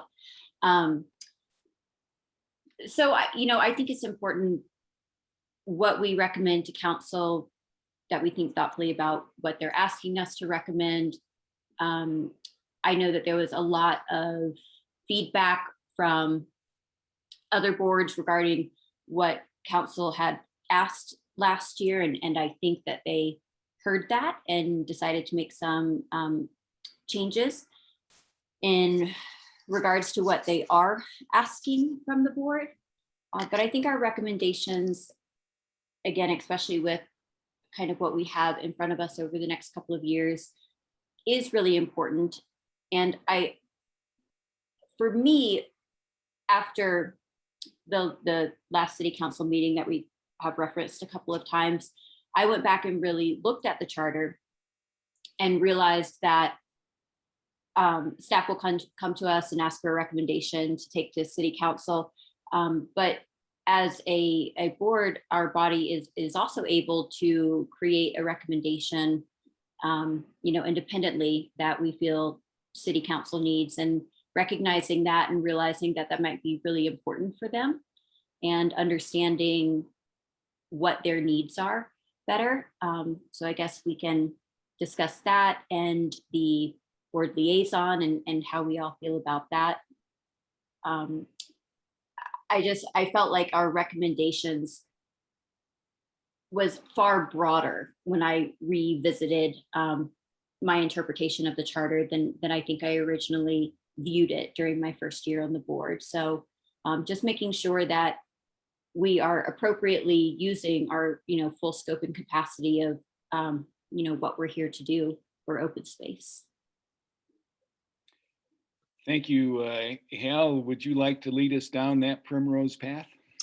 Certainly. Yep. I think those are great points, Caroline. My understanding, and Dan, tell me if I'm wrong, but my understanding of the project at hand is we're going to formulate a letter from this board to city council. And yes, this year they have specifically asked, we can make a suggestion of something we'd like to be adding to city council's work plan. I think that's a very important thing for us to discuss right now. And then additionally, that letter can include other feedback that we may have as a board to council. Is that the rough overview, Dan? You're on mute, Dan. Specifically, yes, the changes, I think they're looking for more specificity from the board suggestions and trying to hone in while they realize that they're going to be taking further actions on board, commission, and council relations. And it sounds like after the retreat, there'll be some great discussion, and they plan to get back to boards after the retreat on sort of the larger element of how to work better as boards and commissions with council. But specifically for the December 15th deadline, yes, it's that that seems to be a fairly narrow request of what council is asking. Okay. And so I guess as far as process right now, we should take an inventory of items that board members think is interesting to suggest to council for their upcoming work plan. And then 2, talk about items of board council relations of import. Just because it's a bit easier, and through my conversations with each of you, I kind of, one thing I know is that the recent emergency meeting by city council and some of the points raised by city council members pursuant to the charter disposal process certainly caused more unrest between this board and city council than I've ever seen since being on this board, and in my opinion merit a sensitive and graceful coverage in this letter. So that's one piece that I'm seeing. And then looking for other ideas from each of you about what we want as not only a work plan item, but other things that have been, you thought were good, or you have a little bit of a critique on related to our relationship with city council. Can I just add something, and how maybe you're the best one to do this, or Dan, if you want to add in? I just want to make sure that our suggestion is like really in tune to what they're asking. And when I read that, I don't know that I, after reading it several times, fully grasp that, like, are you saying what we give to you is definitely going to be done? I just felt like I was not quite sure of what they were saying or the best way to help them. So we only make recommendations to them, and we'll be making a recommendation of an item to add to their work plan, and then any other recommendations, thoughts, or feedback that we can mutually agree on. So typically a council's going to run with about 10 to 14 what they would call high priority items that they're going to be working on. Our master plan was one of them during our master plan process. So we know that some of those are going to carry forward. Council is going to carry forward, and there's probably additional capacity for council to add a couple of more to those high priority items that council wants to make sure they get to in their 2-year stint. And I think the ask is here is, if we feel like there's not one representative, or we want to bring attention to one, what would that one be? And how to articulate that in a concise way. So Karen. sorry. Karen, yeah. I want to suggest that we do what Hal first suggested and just have a quick 5-minute brainstorm session where every board member adds the ideas that they're thinking of to a list, and then leave this topic for our November and December board meetings and spend our time right now on the more important, in my view, question of council relations and what would promote an effective relationship between board and council. Because I think that's a much more substantive discussion that lends itself to the retreat objective. Great. Should we start with that inventory? Why don't you lead us off? Well, the thing on my list that is most important is the increased usage and how we're going to deal with that as a city. Okay. How about Michelle? What would be if you could put one item on city council's work plan?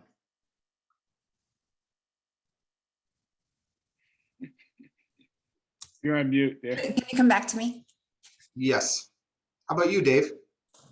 Well, I agree with increased visitation. However, realistically, I just can't believe that CU South isn't going to continue to be front and center in the coming year. So from my perspective, that would be the one that we still want to focus our relationship with council. Would there be a specific part? I'm feeling it's pretty guaranteed we're going to be on that topic a lot. Is there a specific piece you'd want to highlight? Well, I think the disposal issue, obviously for us, is the key thing. And again, that seems to be wallowing around in the murkiness. And so whatever we collectively as a city can do to get some clarity on what the intentions are, I think would be very helpful. Okay. Caroline. I mean, I would be ecstatic if City Council would like to support any and all efforts for us to attempt net neutral by 2030. Net neutral by 2030. And for those listening, that's climate related and carbon goals, right? Yes. And we'll talk about that some more this afternoon, right, Caroline? Oh, yeah. Nice. I guess for myself, I am interested in, and we'll also talk about this later today, in recreation management planning. And I suppose that kind of gives a little bit of another vote towards the idea of increased usage. I think these things are interrelated. And Dan, can you just tell me, do you visualize in the recreation management planning process, obviously we'll be making recommendations to council, but what any other elements they would already be guaranteed to have in their work plan on that, just so I know? Well, I think that the first step would be sort of staff putting together what the process for this plan will look like, running that by that and getting board input and feedback on that process. And then I would say that project itself, like how is this going to work, the scope, the timeline, do we want to run that by council? So that could be a potential step that we will be bringing forth. So in the next year or two, they could touch the subject matter of rec planning through either providing them through an IP or actually providing them in person and getting either feedback or endorsement of the planning process itself.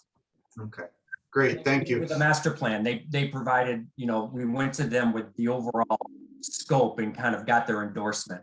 Yep. And Dave, you had recommended, and I sent an email around to board members related to your points on disposal. The clear point from my personal perspective that I would like to articulate is that in this home rule city of Boulder, Colorado, the charter, open space charter, and what it says about the process of disposal is very special and perhaps even sacred to this community. And communicating, at least, and people didn't really weigh in our previous meeting, and I'm curious where your thoughts are. But from my perspective, the CU process has really been harmed in public perception, whether it was factual or simply just perceived, about moving around on ballot issues in ways that many in the public saw as a way to get around democratic commentary. And I perceive that it's certainly in my role as chair of this board made my job much more difficult. I don't know if other people perceive that, but I think that would be the most critical thing to address in this letter from my perspective. Can we go on and get Michelle's input before we? Thank you, Karen.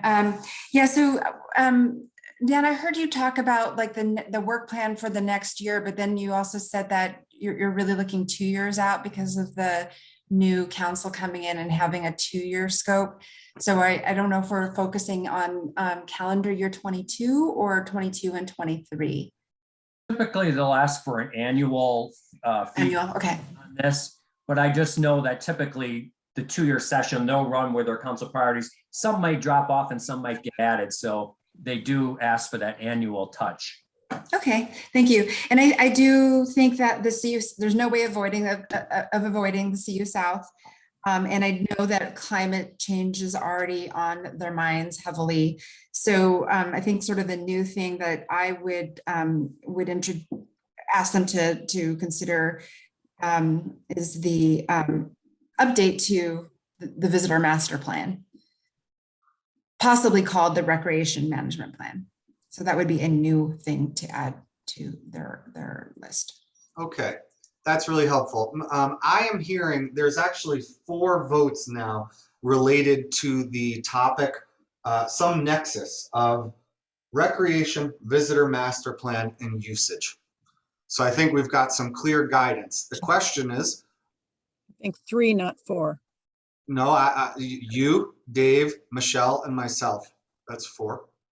Net zero Oh. visitor master plan. Okay. I thought Dave was advocating for CU South and the whole disposal issue. I think he advocated for both. So, yeah. Okay. Yeah. So I would ask for clarification now from Mark, Dan, help us understand the nexus in the Venn diagram on recreation management planning, visitor usage, and this general topic. Hal, could I interrupt for a minute, please? We are way behind on the agenda, and we have 2 board meetings coming up where I anticipate we will have major discussions about the communications in the letter to council. Mm-hmm. And I'm really eager to do what's under CI on our agenda before we get cut off time-wise. And I'm wondering whether the rest of the board agrees that we should shift gears and address that topic now. And Karen, one thing we've done in the past is we've assigned 2 people to work on this topic to come back to the board. The Right? letter, you mean? Yeah, you could ask some people to do a little homework to kind of speed this process up for November and December. Yeah, as opposed to dealing with it right now. I totally agree with that suggestion. I'm fine with that. I think you're pointing to some core technical stuff. So point 1I, does the council still appoint a member to the OSBT liaison? And if so, what is their role and connection to the board? My reading of the rules and procedure, which we just did, is that when this board is unanimous, at any time we can appoint somebody to take a message to city council, whether it be personally or in writing. And so that's, I think the goal of the letter is to arrive at some unanimous thoughts. Are you specifically interested in some other position related to liaison? Where are you going? No, I think this bullet is a question about council's practice of appointing council liaisons to each board. And in the past, OSBT has had 1 or more council members who are intentionally appointed as liaisons to the Open Space Board of Trustees, keep up with the issues being discussed, the actions being taken. And I have not seen that kind of person from council in the last year or 2. And my question is whether that's still a council practice or whether council has decided not to have that kind of role. And it is also a major recommendation from the Dialogue Boulder group. And I know council is planning on diving into the Dialogue Boulder recommendations. So that's what that bullet is about in my mind, not about people from OSBT, Okay, but council members. 2 clarifications. In your time as a board member, did you see one of these liaisons, and who was it? I have not seen this in my time. I would say that since COVID, the liaison was actually somebody who was assigned to say, okay, I'll take these 4 boards on and work and try to interpret that letter we get and to represent that letter back to at the But strictly limited to the letter in January. the last few years. Yes, I don't know about past. There was a more formal. Yeah. Before that, I cannot answer Hal's question about people who have served in that role, but there are council members who have come to board meetings, observed, and who have engaged regularly with what OSBT is doing, so that they understand what's happening in our board, and who have been appointed and or self-selected to do that with other boards and commissions in the city. And Yep. and so I think the question is whether we are interested in seeing that re-upped. So I or will not. support you in that. I'm going to move with Karen, and in the letter suggest that we should ask for to know who the appointment as our board liaison is. How do other people feel about that as a short addition to this letter? I think that sounds fine. We've got a nod, Karen. With the recognition that there may not be a liaison program right now with this council, okay? So, Yeah, but that's Ending that good in- for us to recommend. We'd like that. Yep. okay. Yep. Okay, other items under I. Now we're back to South Boulder Creek again.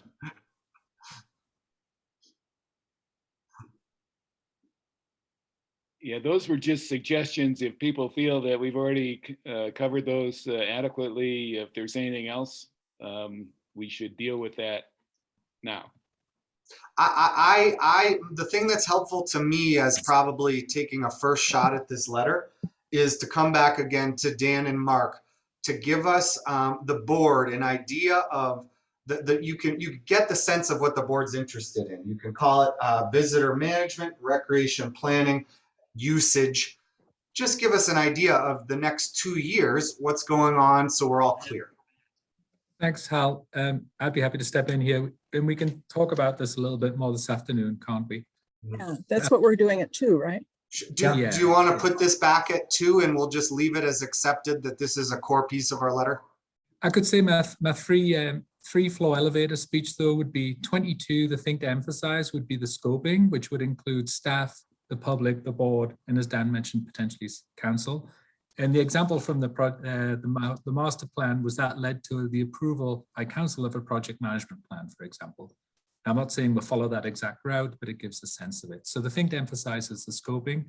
That would probably be then 23 would be engagement, 24 some kind of recommendation approval. And if we call it recreation planning, that just gives a sense of that bigger picture, doesn't it? The words project management planning going in front of council strikes me as important. Yeah. We're gonna put a plan for this project in front of council. And that what I'm saying is that's what we did for the master plan as a precedent. And as we get into scoping in Q2 of 22, we can discuss, does this need, as Dan mentioned, does this need a council approval or is it more of an IP? But the main thing to emphasize is that's that scoping period in Q2, Q3 of 22. That also includes obviously the board and the public as well as staff. Okay. That's the key piece. All right. Well, if I hold my piece here, that puts us back on schedule. Is there other things that people want to cover in this? I think that's pretty clear direction. And Caroline, I do think that in this letter, we have space. We'll have to highlight what is really unanimous and popular, but there will be space to talk about our ongoing concerns in climate and the city's climate plan. Yeah, I'm totally fine with making it as concise as possible. So if it's in the better interest of the board to just focus on one thing, then that's fine with me. I just live in my dream. Back to you, Dave. Hal, thank you very much. We are back on schedule, and that's one of the miracles of the day so far. So we're going to take a 10-minute break, and then we'll come back and start taking a look at adaptive management and best practices. There will be a brief staff presentation to introduce that topic, and then we'll go full bore into the board discussion. So at 11, what are we going to say? 11:10, we will reconvene. Thank you.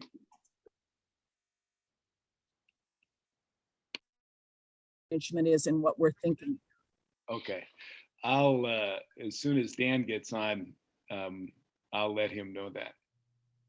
And that's how I read the agenda, which is how I planned to facilitate this segment.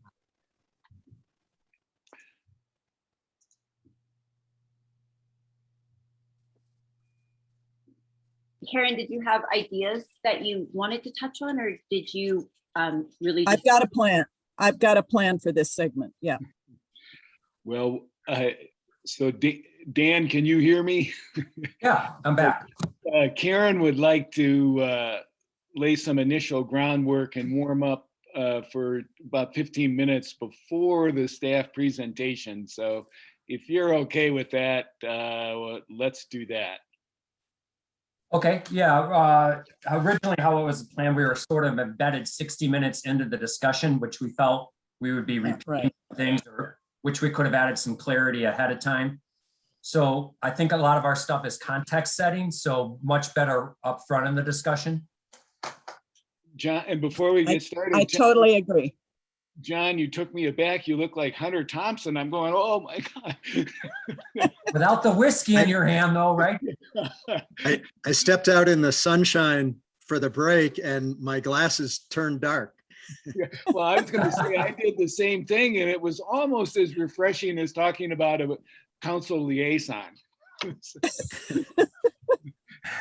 Anyway, Maybe it'll be Hunter without Thompson. further ado, Karen will lead us in our discussion and conversation on adaptive management and best practices, with the eye toward wrapping that up at 1 o'clock for a lunch break. And so we've got the staff presentation scheduled for about 15 minutes after our initial discussion. So Karen, it's all yours. Thanks, Dave. I really appreciate the work that Dave and Caroline have done with Dan to frame the agenda. And I especially appreciate the idea of desired outcomes. And as you note under E for this segment of the agenda, the desired outcome is for us, for the board in the end. My goodness, we're having helicopters or something going over down here. Is for the board to provide recommendations to staff on current and future uses of adaptive management in management decisions and actions. To start off that discussion and thinking, I know you've all read the one pager that was included with the agenda, and we had a preliminary discussion about adaptive management at our last board meeting. So I'd like to start with going around to each of the board members, just a quick whip around of you're talking about, for you, what elements of adaptive management are most important. And I'm sure you're all aware of the fact that it's a multifaceted process. And what I want you to do is think about that whole process of adaptive management and say, for you, what one or two elements of adaptive management are most important to you. I'll start. Who would like to begin? Good. I'll start. For me, it's just really evidence-based. So, you collect your data, and from the data, that is how you move forward with any agenda setting. And there's not really a lot more I have to add to that. Great. Thank you. Yeah. Good, quick start. Who wants to go next? Michelle? Yeah, I guess in addition to being evidence-based, I'd like, and the key word being sort of flexible decision-making, definitely giving the department to have that flexibility to make those decisions, but also the one thing that I would like to impart is that it's a two-way street. So we get data that says that we can make things more strict, but we're also using data to say, actually, that wasn't the right decision. We can go the other way as well. And so just understanding that it's a two-way street. Good, thanks. Hal, are you next? Yes. For me, adaptive management is about placing data and observable empirical evidence above politics on critical land planning issues. That's not to say that public input doesn't have a huge and important place, but fundamentally we're protecting these lands also for non-human interests, which means human interests can't always be the controlling variable. Good, thanks. And Dave?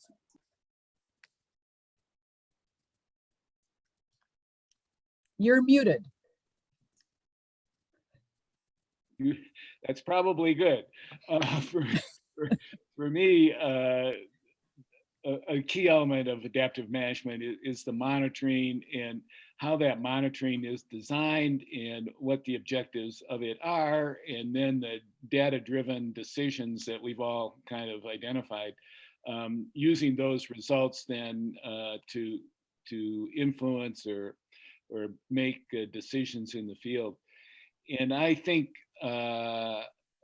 one of the concerns I had early on is that a lot of management, and this was years and years ago, a lot of management was just kind of seat of the pants or knee jerk. And I think now more and more as we get sophisticated in our monitoring effort, that the adaptive management element is much more effective and applicable.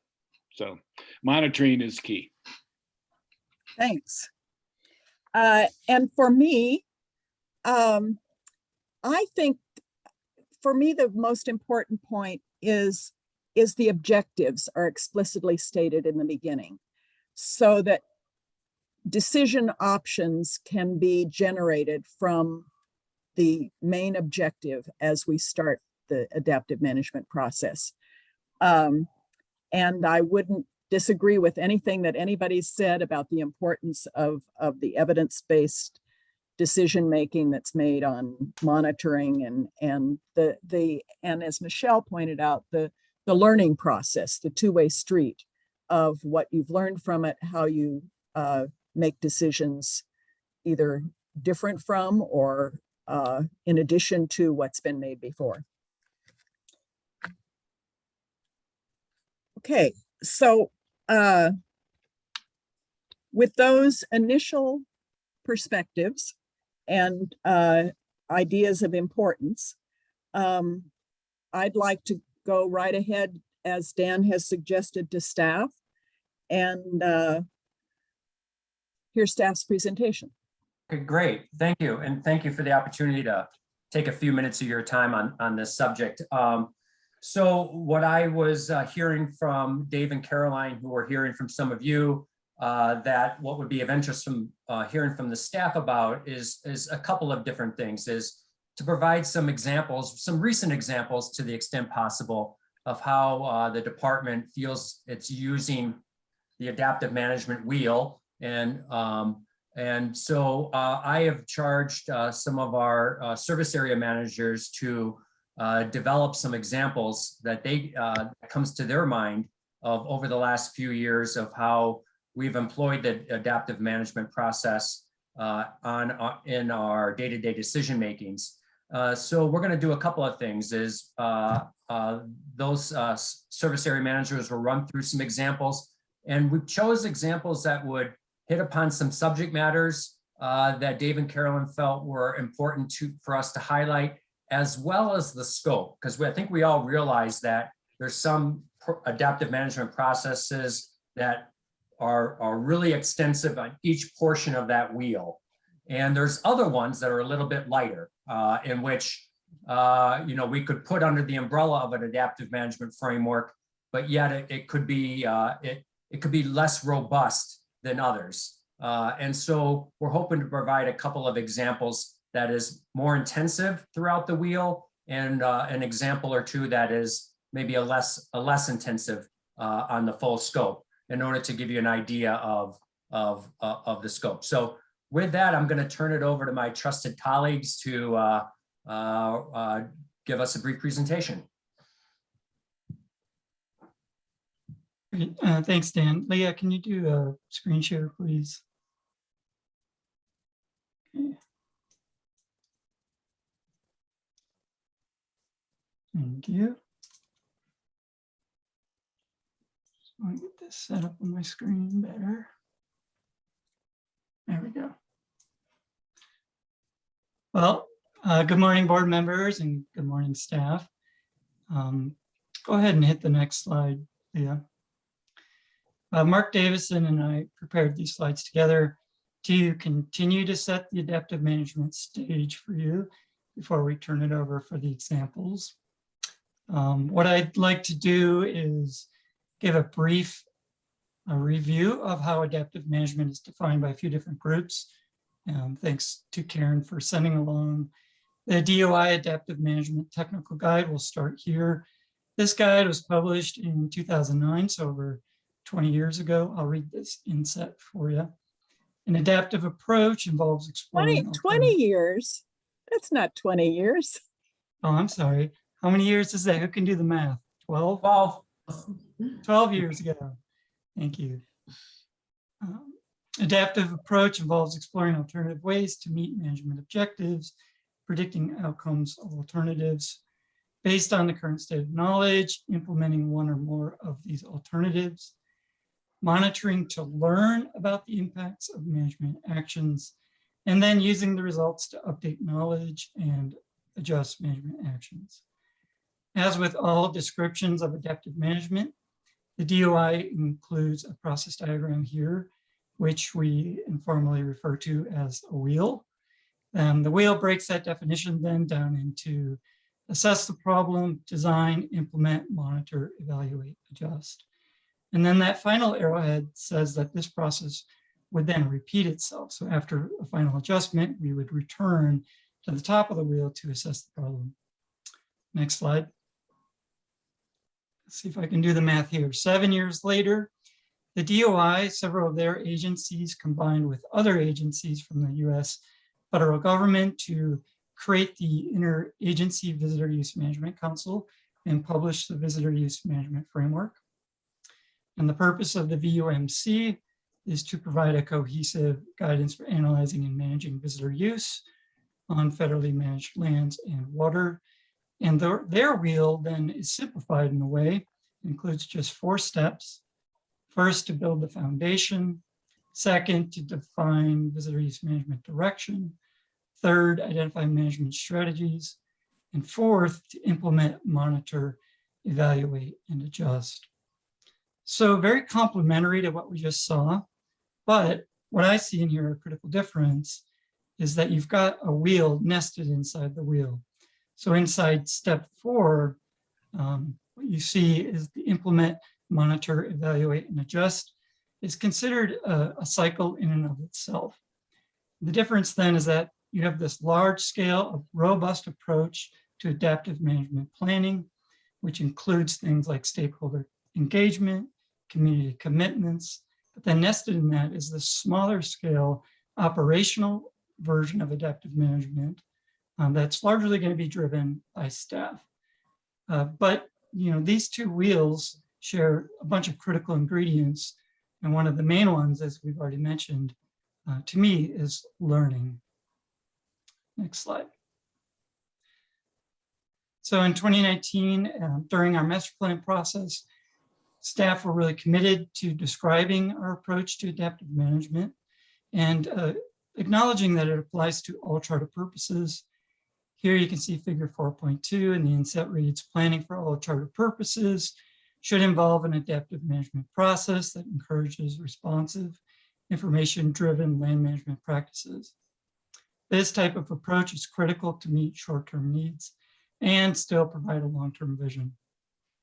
And so then for step 7, I've just superimposed some more arrows to reemphasize the point from the previous slide made by the Interagency Visitor Use Management Council, that adaptive management can happen during full plan implementation, during the bigger cycle of 1 through 7, but also can happen on the smaller scale where staff are trying things out, monitoring and adjusting as they go.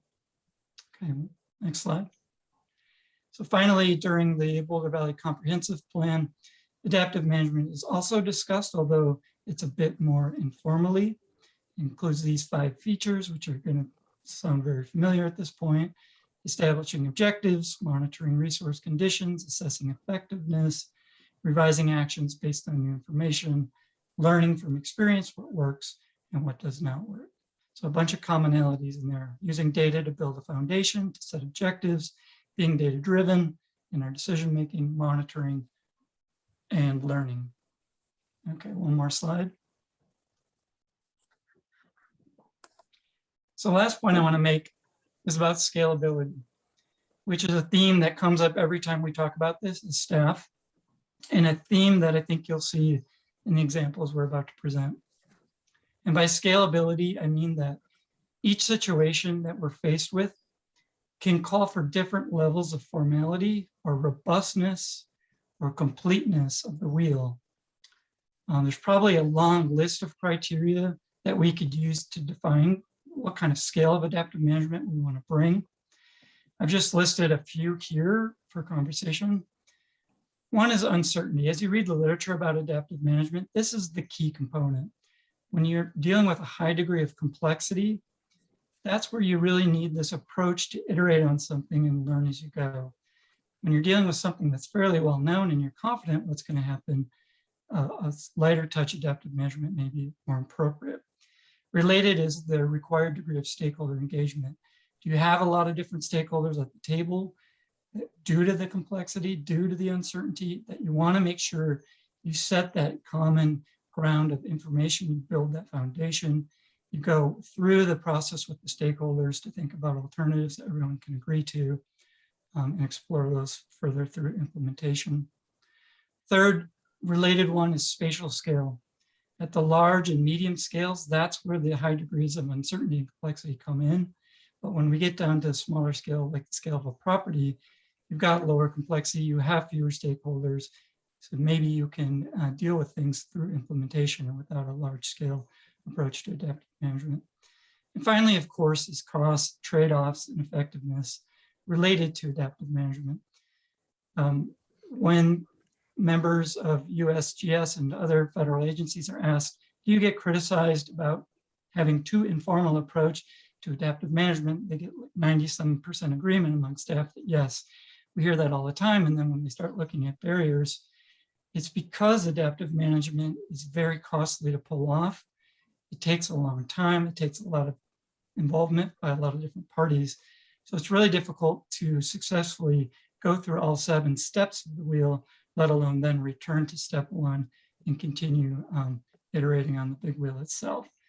But if you can do it, it will come at a cost, both in terms of dollars and staff time, and we'll be trading off other work that could be done to conduct these formal adaptive management approaches. So that's the stage I wanted to set. Before I turn it over to Steve, I think, Mark Davison, any clarifications or additions to that? No, you did. Thanks, Brian. Great job summarizing. Okay. Okay, Leah, next slide, I think, then over to Steve. Great. Thanks, Brian. That really helped us, I think, give some framework around some of the thinking for adaptive management and kind of how we framed it then within the visitor master plan, which kind of shapes now our thinking. And I think I'll share an example here, and I know John, after I do, will share another example of some of the programs or efforts that we have, management efforts we have, and how they fit to this framework. And I think the Voice and Sight Tag program, given that that's been a program of a lot of discussion lately and of interest, is a real good one to put within this framework, because I think that thinking about the program, certainly in its inception and certainly with the amount of effort that the department, the community, board, council have all invested in this, indicate that, you know, we needed to have something that was adaptive in its general nature, and hopefully constantly refining. And in part, some of those points you raised are some of the reasons why I think initially thinking about an adaptive model with the TAG program was important, in the sense that, you know, we are one of the few systems that provides off-leash dog opportunities. Yet, you know, we needed to make sure we were having tools in place that help to conform that type of activity to meet the charter purposes of our open space system and make sure we're meeting all the purpose and goals of open space, both from resource conservation as well as to providing good visitor experiences. So there's a lot of uncertainty around how do you go about doing that? How do you maintain an effective program.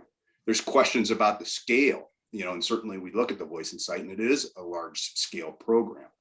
There is absolutely, involvement from the community and stakeholders on this particular activity and opportunity, because it does have such high interest across many of our community members. So some of those fundamental questions around, is something worthy of adaptive management, certainly are at play here for Voice and Sight.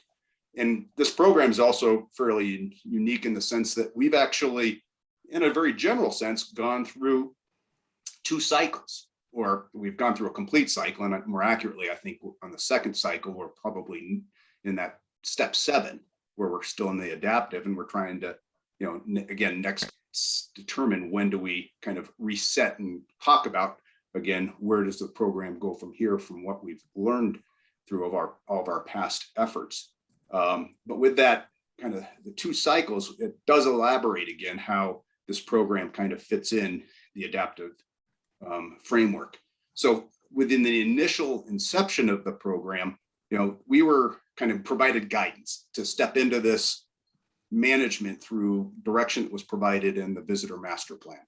And that direction was given from, voices from the community through surveys, through prior experience with off-leash dog management, as well as through voices that were provided in helping to shape the priorities for the visitor master plan through 2 advisory committees that helped to share guidance about what are the things we need to focus on. And so, with the thinking about kind of the first foundational steps of moving into a topic and a management issue, we certainly had that guidance that was captured through the visitor master plan. And that framed the first kind of cycle. The second cycle was really framed by the fact that in 2011, council identified that this program's been on the ground with the envisionment of the TAG program for over 6 years. We need to take a look at the program and assess how it is doing, with some ongoing concerns to making sure the program was effectively delivering the experience, but also meeting the resource concerns that were present in the system. And so they kind of triggered that next approach, which was actually quite well aligned with the fact that we had also completed the first cycles of monitoring. So we had already learned a lot about the Voice and Sight TAG program, and it was time to use that information to help inform. And so that kind of council direction in the launch of the second turn around the wheel was resulted in that 2013 and 2000, which spanned into 2014 evaluation of the program. So that used not only the monitoring results, but also kind of a public process to understand more what our existing conditions and trends were around the program. So then with those kind of foundations established, both through the visitor master plan and kind of the inputs from that, and for the first cycle and for the second cycle, the evaluation also captured what are some of our desired conditions that we want to try to achieve with the Voice and Sight TAG program. And so with the visitor master plan, it certainly set out some goals and some objectives around it, embedded in the strategies that were in the visitor master plan. It even proposed a relative standard for what we wanted to achieve with dog management requirements. Now, they weren't very specific and directed to the detailed aspects of Voice and Sight, but there were some proposed standards which provided some guidance. With the enhanced program, the review that happened in 2013-14, that provided another look at the monitoring results and a reestablishment of kind of the program overall goal and objectives we were trying to achieve for the program, which helped also frame then kind of the further next step, which is to explore action alternatives or ways we can, implement the goals of that program. So with the first step with the visitor master plan, certainly that was, identified as here's what we want to try to implement. We want to go from where we just have regulations talking about off-leash dogs and what they can or can't do, to actually a program that helps to, instill required education around the program before watching a video before you can have that off-leash opportunity. But those alternatives had to be explored through that planning process for the visitor master plan, and yet had to be clarified through a lot of staff implementation.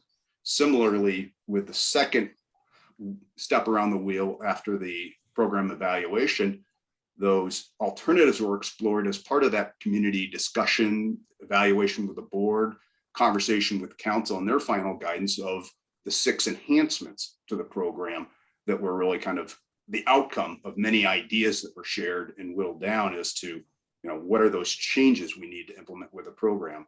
And we've certainly talked about many of those changes in the recent months as we've talked about the Voice and Sight Tag program and how we made progress with implementing those enhancements. That whole process updated, direction to staff for how we need to move forward with initially the implementation of the program or the implementation of those enhancements, which then, again, are all paired with making those actual changes on the ground or effective for the participants in the program.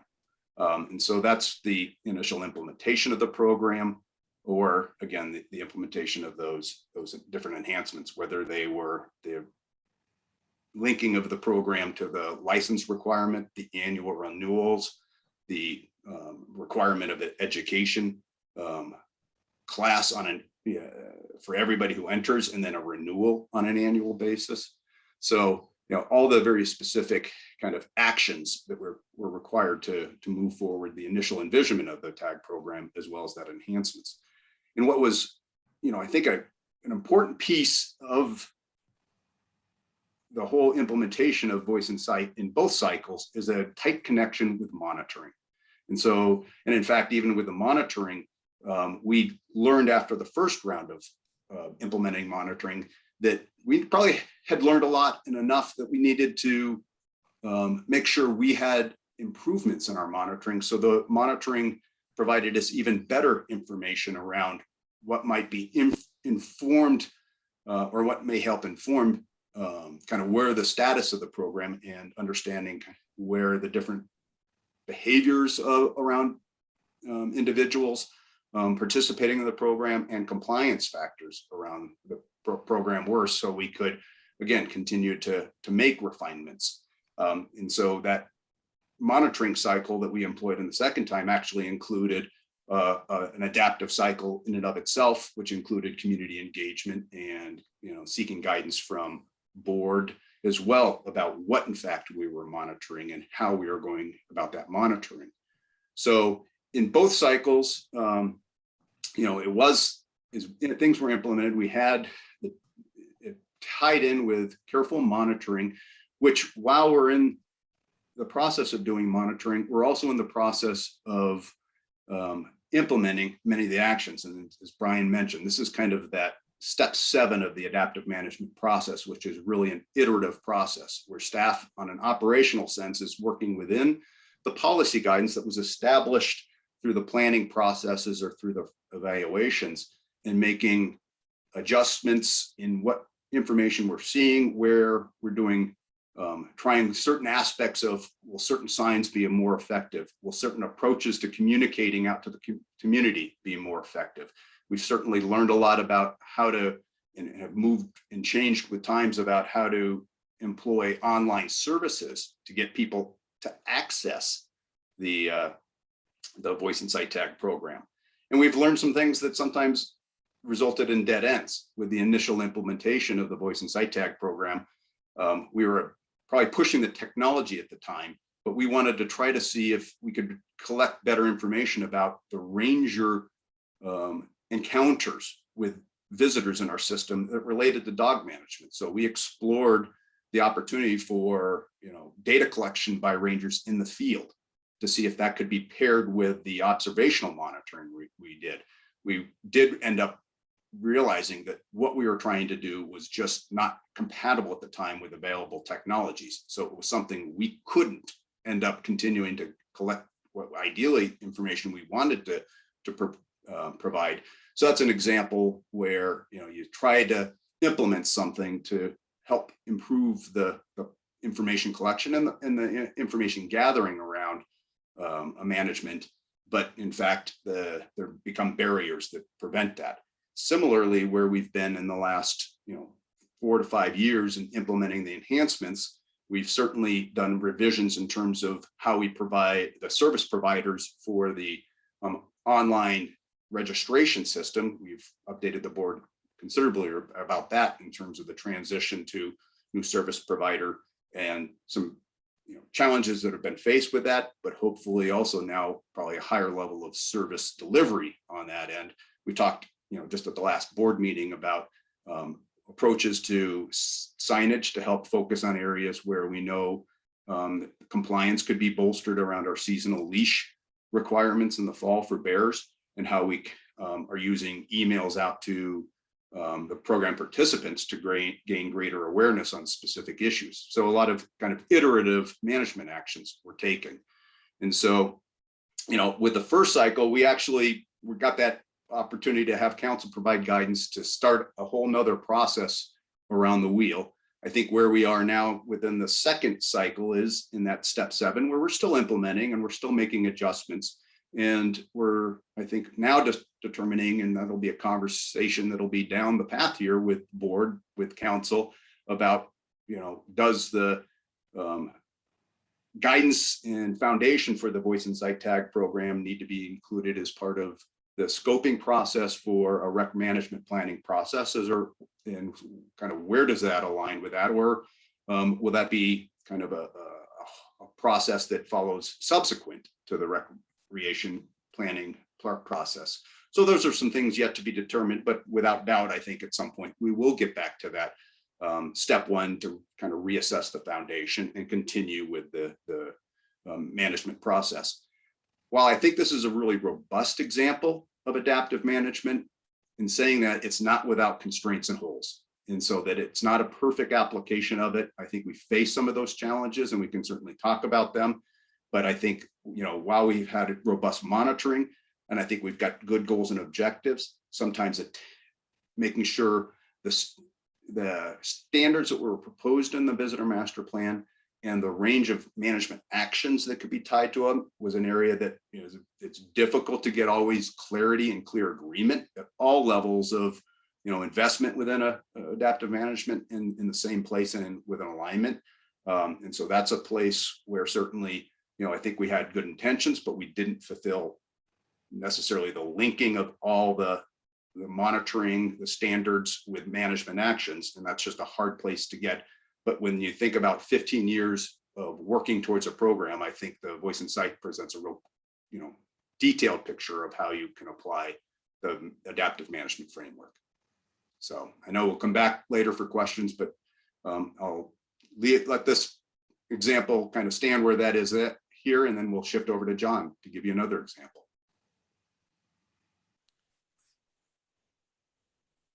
Thanks, Steve. Leah, yeah, thanks. And Steve, a number of our staff who work really hard on that Voice and Sight program are with us today. If you want to call on them at all for any questions, but we have Francis Bolding and Dion Vanderwoody, Colin Leslie and Lisa Gonzalo with us in case we want to drill down into that topic anymore. This example, though, Dan asked me to talk about tall oakgrass management as how we apply adaptive management to an emergent natural resource issue at a regional scale rather than system-wide, or at least hopefully, if we're effective in this. And it's also, I think, a good example of what Brian was alluding to about a circle within a circle. And so I'll sort of try to describe how we look at that from using this example.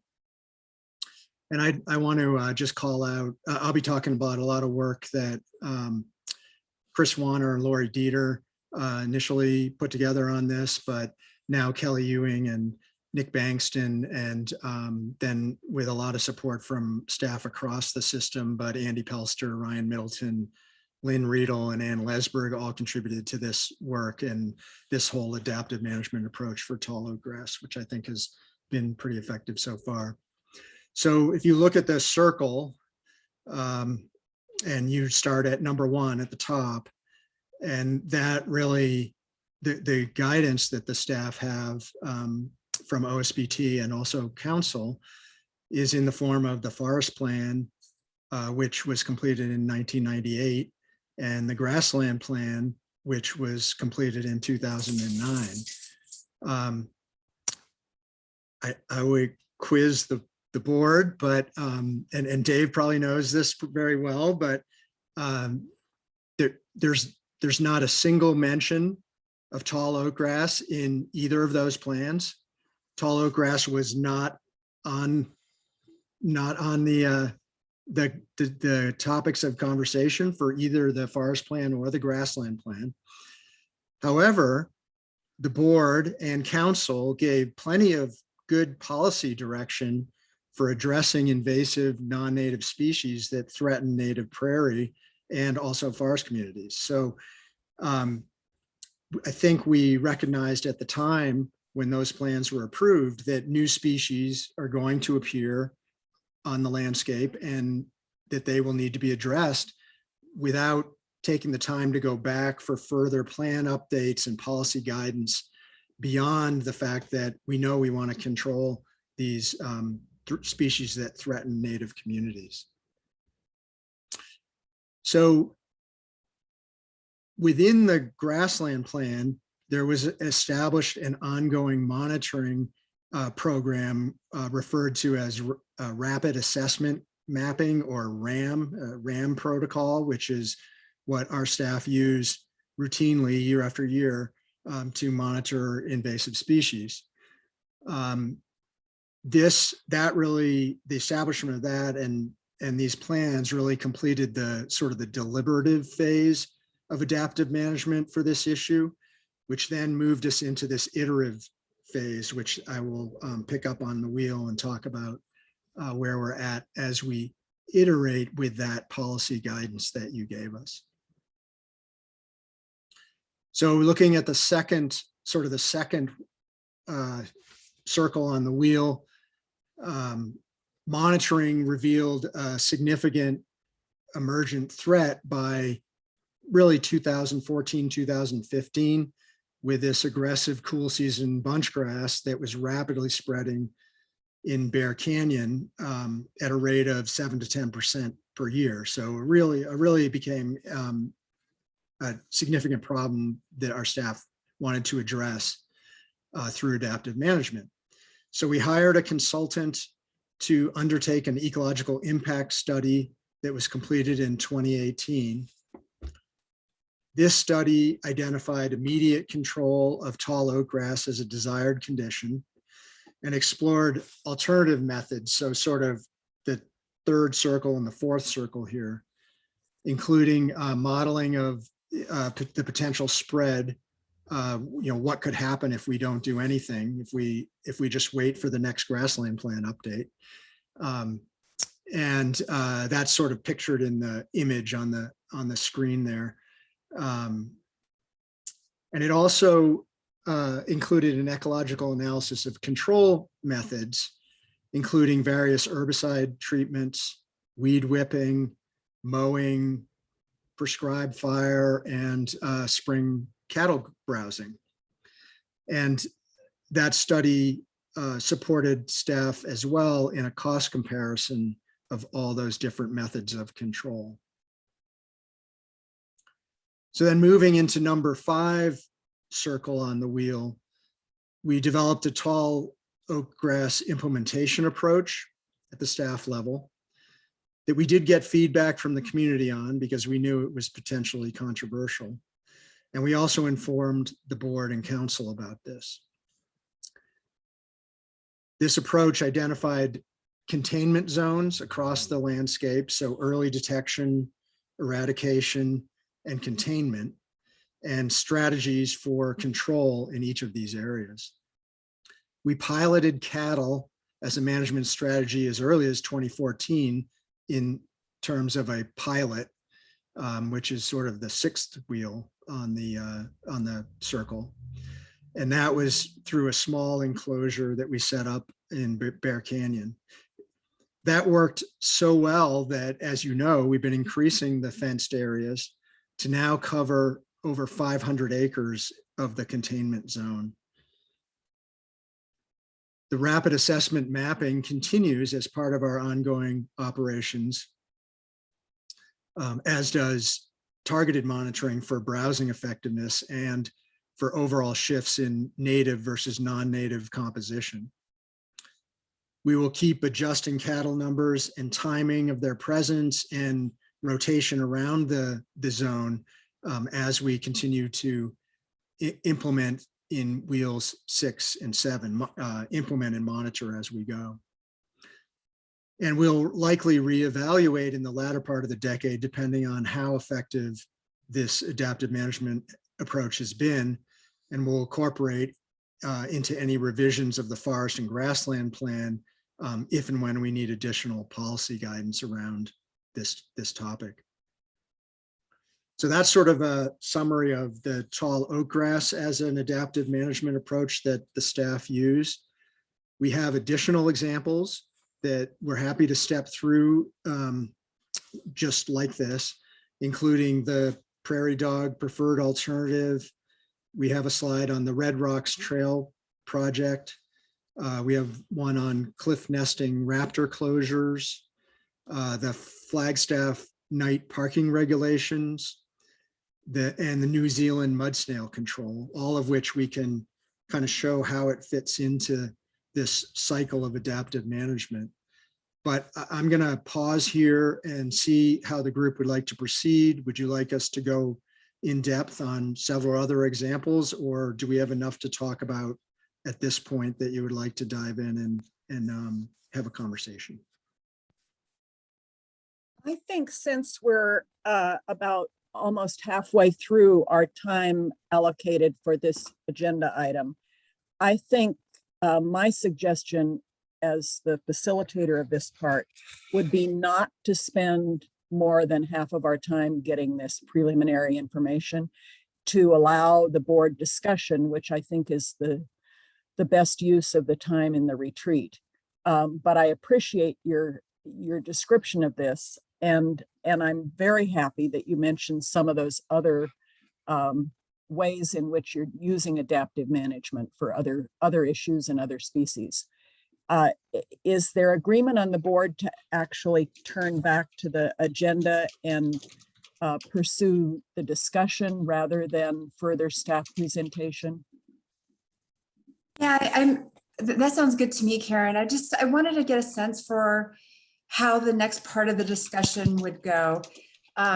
Just sort of, talking about adaptive management at a very high level seems an appropriate way to keep the conversation in terms of the setting being in a retreat versus diving into voice and sight policymaking, which needs to be, I think, done in a business meeting. So I just want to get a sense of, is that where you were anticipating this conversation would go, high level adaptive management application, rather than, are you doing this, and that? Are we talking about changing a particular program? I totally agree with what you've said, Michelle, and my understanding of the agenda and our focus for this part of the agenda is exactly what you just said. Are there any other differences of opinion on that? I agree that I think we've got a pretty good overview, and a discussion by the board is helpful. Okay, so as a way to process the last 45-minute, 50-minute staff presentation, what I'd like the board members to do is begin the discussion by identifying strengths and areas that could be improved, which, for instance, Steve suggested some, in terms of the use of adaptive management in our system. Does somebody want to start with a couple of things that struck them as real strengths in the kind of work that's been presented?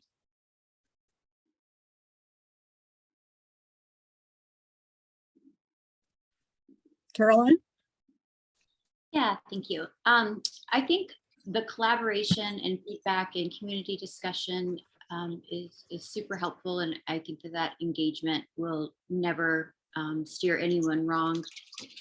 As far as the kind of speaking to the same thing, however, as far as the 6 enhancements go to the program, if I heard correctly, what I heard was that the enhancements were made really only by community feedback, council feedback, board feedback, and that circles around to what I started off with the evidence-based information to make those changes.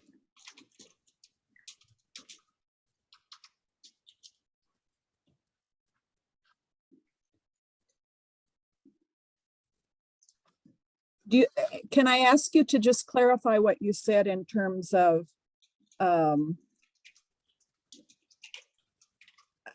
asking you to state improvements that you're perceiving could be made? Yeah, so with the enhancements that were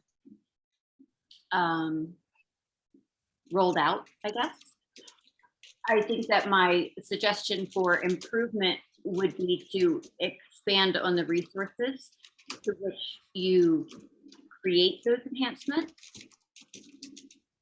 Is that enough? I just felt like it was more of community, council, and board and staff discussion, and I didn't, unless I was mistaken, I didn't hear a lot about implementation from the data.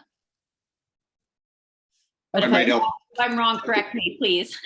I can help a little bit, Caroline, just as part of that 2013 and 14 evaluation. While it took us a year and a half, and granted there was the 2013 flood, which caused some delay, but part of that length of community discussion was reflecting upon 3 years of data that were collected, both a baseline and then 2 post years implementation of the original TAG program. Similar to the results that you were shared with the board last September and October, from the very detailed kind of staff intensive monitoring that occurred across our system. So those monitoring results around compliance certainly informed the community discussion, the staff thinking, and how that all kind of also was brought forward to board discussion, and eventually was kind of the foundation of council guidance around those enhancements. So data from the monitoring was absolutely underpinning and helped to frame a lot of that conversation, so we didn't have it just kind of where we were before even the launch of the Voice and Sight without data, is public perceptions around things. We actually had data from the monitoring that could help inform kind of where the program was and maybe look for opportunities for where to seek improvement. And then yeah, and if I'm not mistaken, I think in addition to the flood, another delay element in that was due to staff considerations, babies and things like that disrupt calendars. Yeah, at the staff level. So and just hopefully, so there was a significant delay in getting that data on the table, but I think implementation from the data, if I understand what you're saying, Caroline, could be more explicitly set forth. Well, maybe I just want to make sure I'm not wrong with that one too. So just a quick clarifying. So now, since you collected data for that length of time, is it now a bit more refined and shortened, so you're able to make quicker actions? Like you have, lack of a better expression, like a linear graph that you can look at and say, this is working, this isn't working, let's tweak this, and it can be maybe more of in real time? I think we have, certainly with the second round of monitoring, we did a lot of refinements, and we have additional information and even more information that goes kind of, we can supplement with the first round of monitoring information we have. So, you know, we've got in essence 6 individual years of data that we've collected in kind of 2 different cycles. So there is a lot we've learned from that in areas where, you know, I think within policy guidance, staff is thinking about how can we continue to make improvements. Where that kind of data and the monitoring also lends itself is when we have to get to the rethinking about, okay, is there different policy guidance? Is there different ways we want to really think about how voice and sight sits on our system, or the requirements of voice and sight? That's where staff in that iterative process, doesn't have yet the space to go, because that really is going back to the foundation of a policy guidance. And that's, what happened when we did when we did the enhanced program and went through, the evaluation of that. I think that's where, that's not the space for staff to operationalize, is just to kind of change policy guidance. That's where we have to include, conversations, input of the stakeholders in the community. We have to include the board. We have to include council in that process. Hal? I think this is the right moment for my feelings to be dropped in.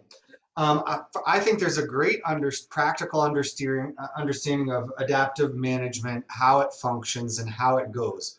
In my mind, the issue we have here is that adaptive management in the city of Boulder is fundamentally different from adaptive management in a federal agency. And in my mind, the pace at which one adapts, the pace of evolution, is a critical part of adaptive management, because each moment that you have data that suggests critical goals are not being met and nothing is done, environmental value and recreation value and potentially experiential value are all being lost. While coming back to my first point at the beginning, I think that the viewpoints of human beings are a very relevant part of planning in the opening process. I think where we are failing is on the slide that you showed, Steve, with 7 steps. We are not being clear enough with City Council early enough in the process to say, we'd like you to not only ascribe to these goals, but to pre-approve these abilities to make adjustments, so that when it's time to make adaptation, we don't find ourselves back in a public approval process, because that's a fundamentally flawed way to approach it. If the environment is being harmed and we have data on it, I'm not interested in what the public has to say. The public had an opportunity to talk about, did we set the goals right in the beginning of the project? Did we identify what the environmental values were as a benchmarking correctly?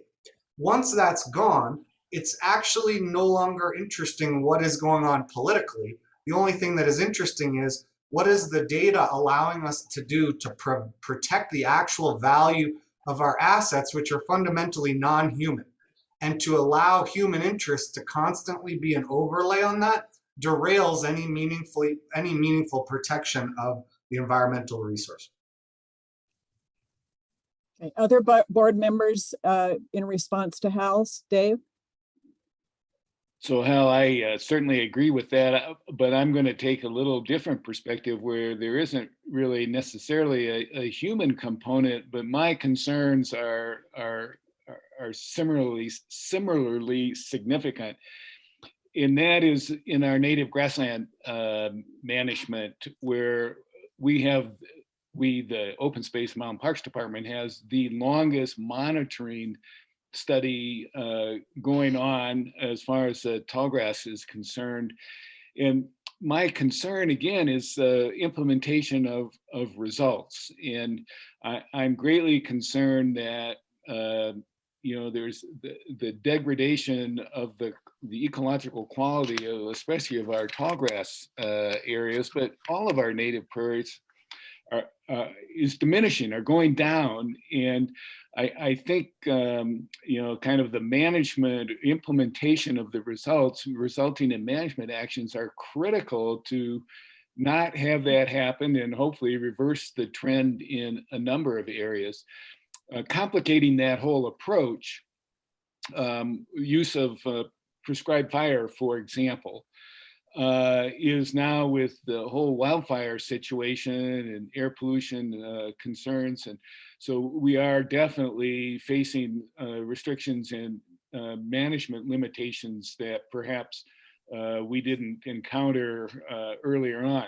But nonetheless, I'm greatly concerned that we have a very extensive database, but I'm not sure that we're translating the results of those monitoring studies into what Hal would say would be beneficial or appropriate management actions on the ground. So as we tout the quality of the tallgrass prairie or mesic grasslands, wetland grasslands and stuff, I'm not sure that our management reflects what we're talking about as far as the ecological importance of these areas. So I would like to have a response as far as the staff perception of kind of how effective the implementation of monitoring results has been kind of across the spectrum.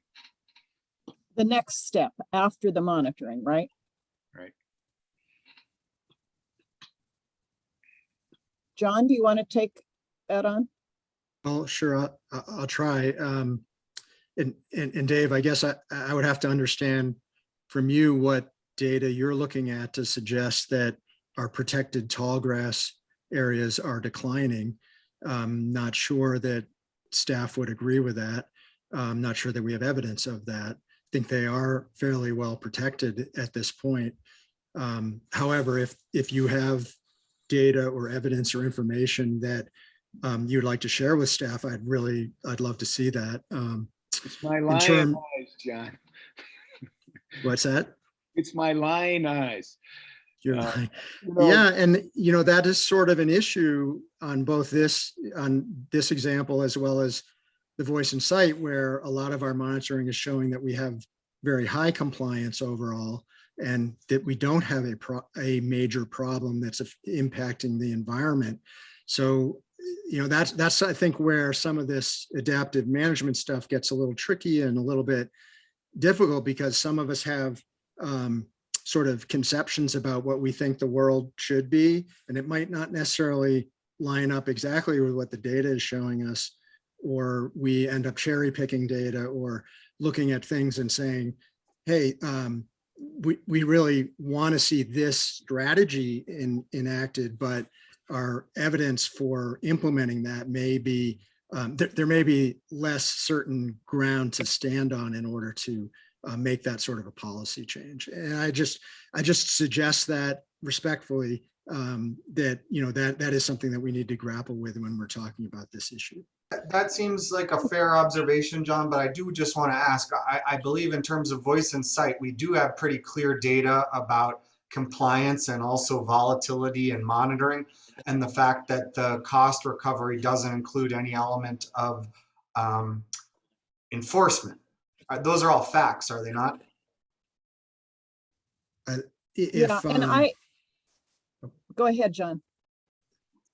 Oh, I think, cost recovery is a very complicated issue. We don't recover our costs on really many, if any, of our programs.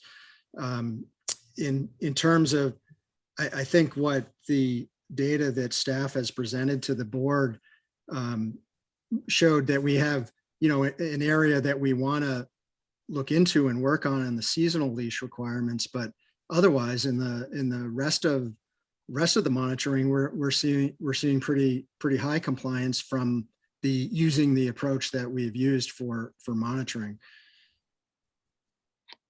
Well, and I would ask if some of these issues that Dave and Hal have brought up are not specific places in the system. For instance, places where there's been a social trail fragmenting a grasslands habitat, and invasives have come along that trail.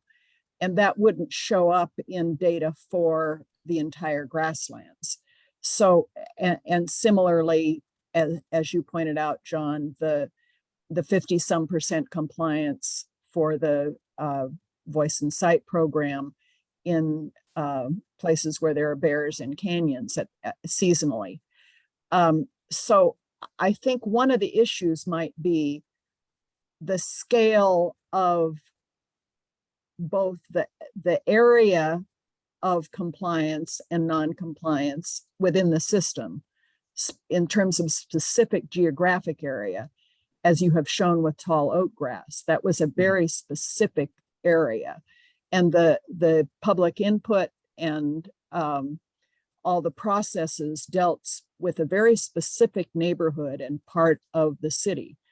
And similarly, in the native ecosystem, for the grasslands, any fragmentation and invasive impact on the grasslands might be from a social trail as opposed to data that shows up for the whole system. That's fair. Yeah, and John, I'm not debating what the results are necessarily showing. What I'm saying is that the management actions, I think, and particularly on tallgrass or native prairies, have basically in recent years been totally limited. And you know, I look at the prescribed fire program, and you know, there's been no burning of native grasslands for years. And part of this whole adaptive management, I hate to use the word approach, but system, is to look at management actions and determine, you know, the efficacy of the results. And so, are they meeting, you know, the objectives that you've outlined? And I'm just concerned now that we're looking at a kind of, and I'm being more general than I should be, but looking at a one size fits all as far as the management action for tallgrass, and I'm using that as an example, and that is grazing. And whether, you know, grazing kind of across the system every year is, you know, an appropriate management action to not only preserve, but to, you know, restore, enhance native grasslands. And what, you know, so the adaptive management, you have kind of a potpourri or mix of, you know, management actions that you intentionally perform. And I'm just concerned that the playbook for some of the management actions is getting to be pretty limited. Well, and I would drill down on that a little bit, Dave, and say that it also depends on the questions that you're focusing in on. And I think that's where our objectives need to hone in on problem areas like Steve and Lisa have been doing with the voice and sight compliance with the seasonal bear situation, and really focus in on problem areas and ask the question of, in this specific situation or these specific kinds of conditions, what adaptive management strategies are best to consider, and some specific data collection to answer that question, and then implement that as another learning step in how we're managing the system, so that we can collect monitoring data. As everybody said, the idea of monitoring evidence on which to base decisions has come across from the board as a key headline for this whole system of adaptive management. But instead of it being for the entire system, in problem areas, it may be that both the questions, the objectives, and the monitoring need to be very localized or specific in terms of seasons, timescales, and to solve a specific problem rather than a system-wide approach.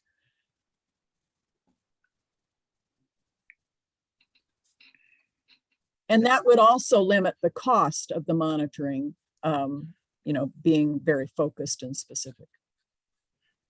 Karen, I think kind of where you ended up there was consistent with some of the, you know, conversation we had when we rolled out the monitoring results with the TAG program last fall, is that we have now a very, as John said, we have a pretty robust set of information about voice and sight system wide. the next place perhaps to look at it is now looking at very specific questions or concerns that we actually then can link potential, monitoring. And just think to what Brian set up is, how does that fit with some of the ways that adaptive management and more, robust implementation of that process best align the level of uncertainty, the linking of what you can actually assess and how you can attach the monitoring to the objectives and the potential, management actions, all that to begin with. Then we have to layer in the practicality of monitoring is potentially very resource intensive, depending upon what it is we have to and need to monitor. And so we have to be very careful and judicious, in my mind, about where we apply the limited resources and capacities we have to make sure that they are the most important questions, the places we have maybe the most uncertainty about, and maybe the most risk to attend to that. And that's where we absolutely need, thinking from, input from the staff who's really wrestling with these and looking at these results, input from the board and the community about what is most at risk, what is most important.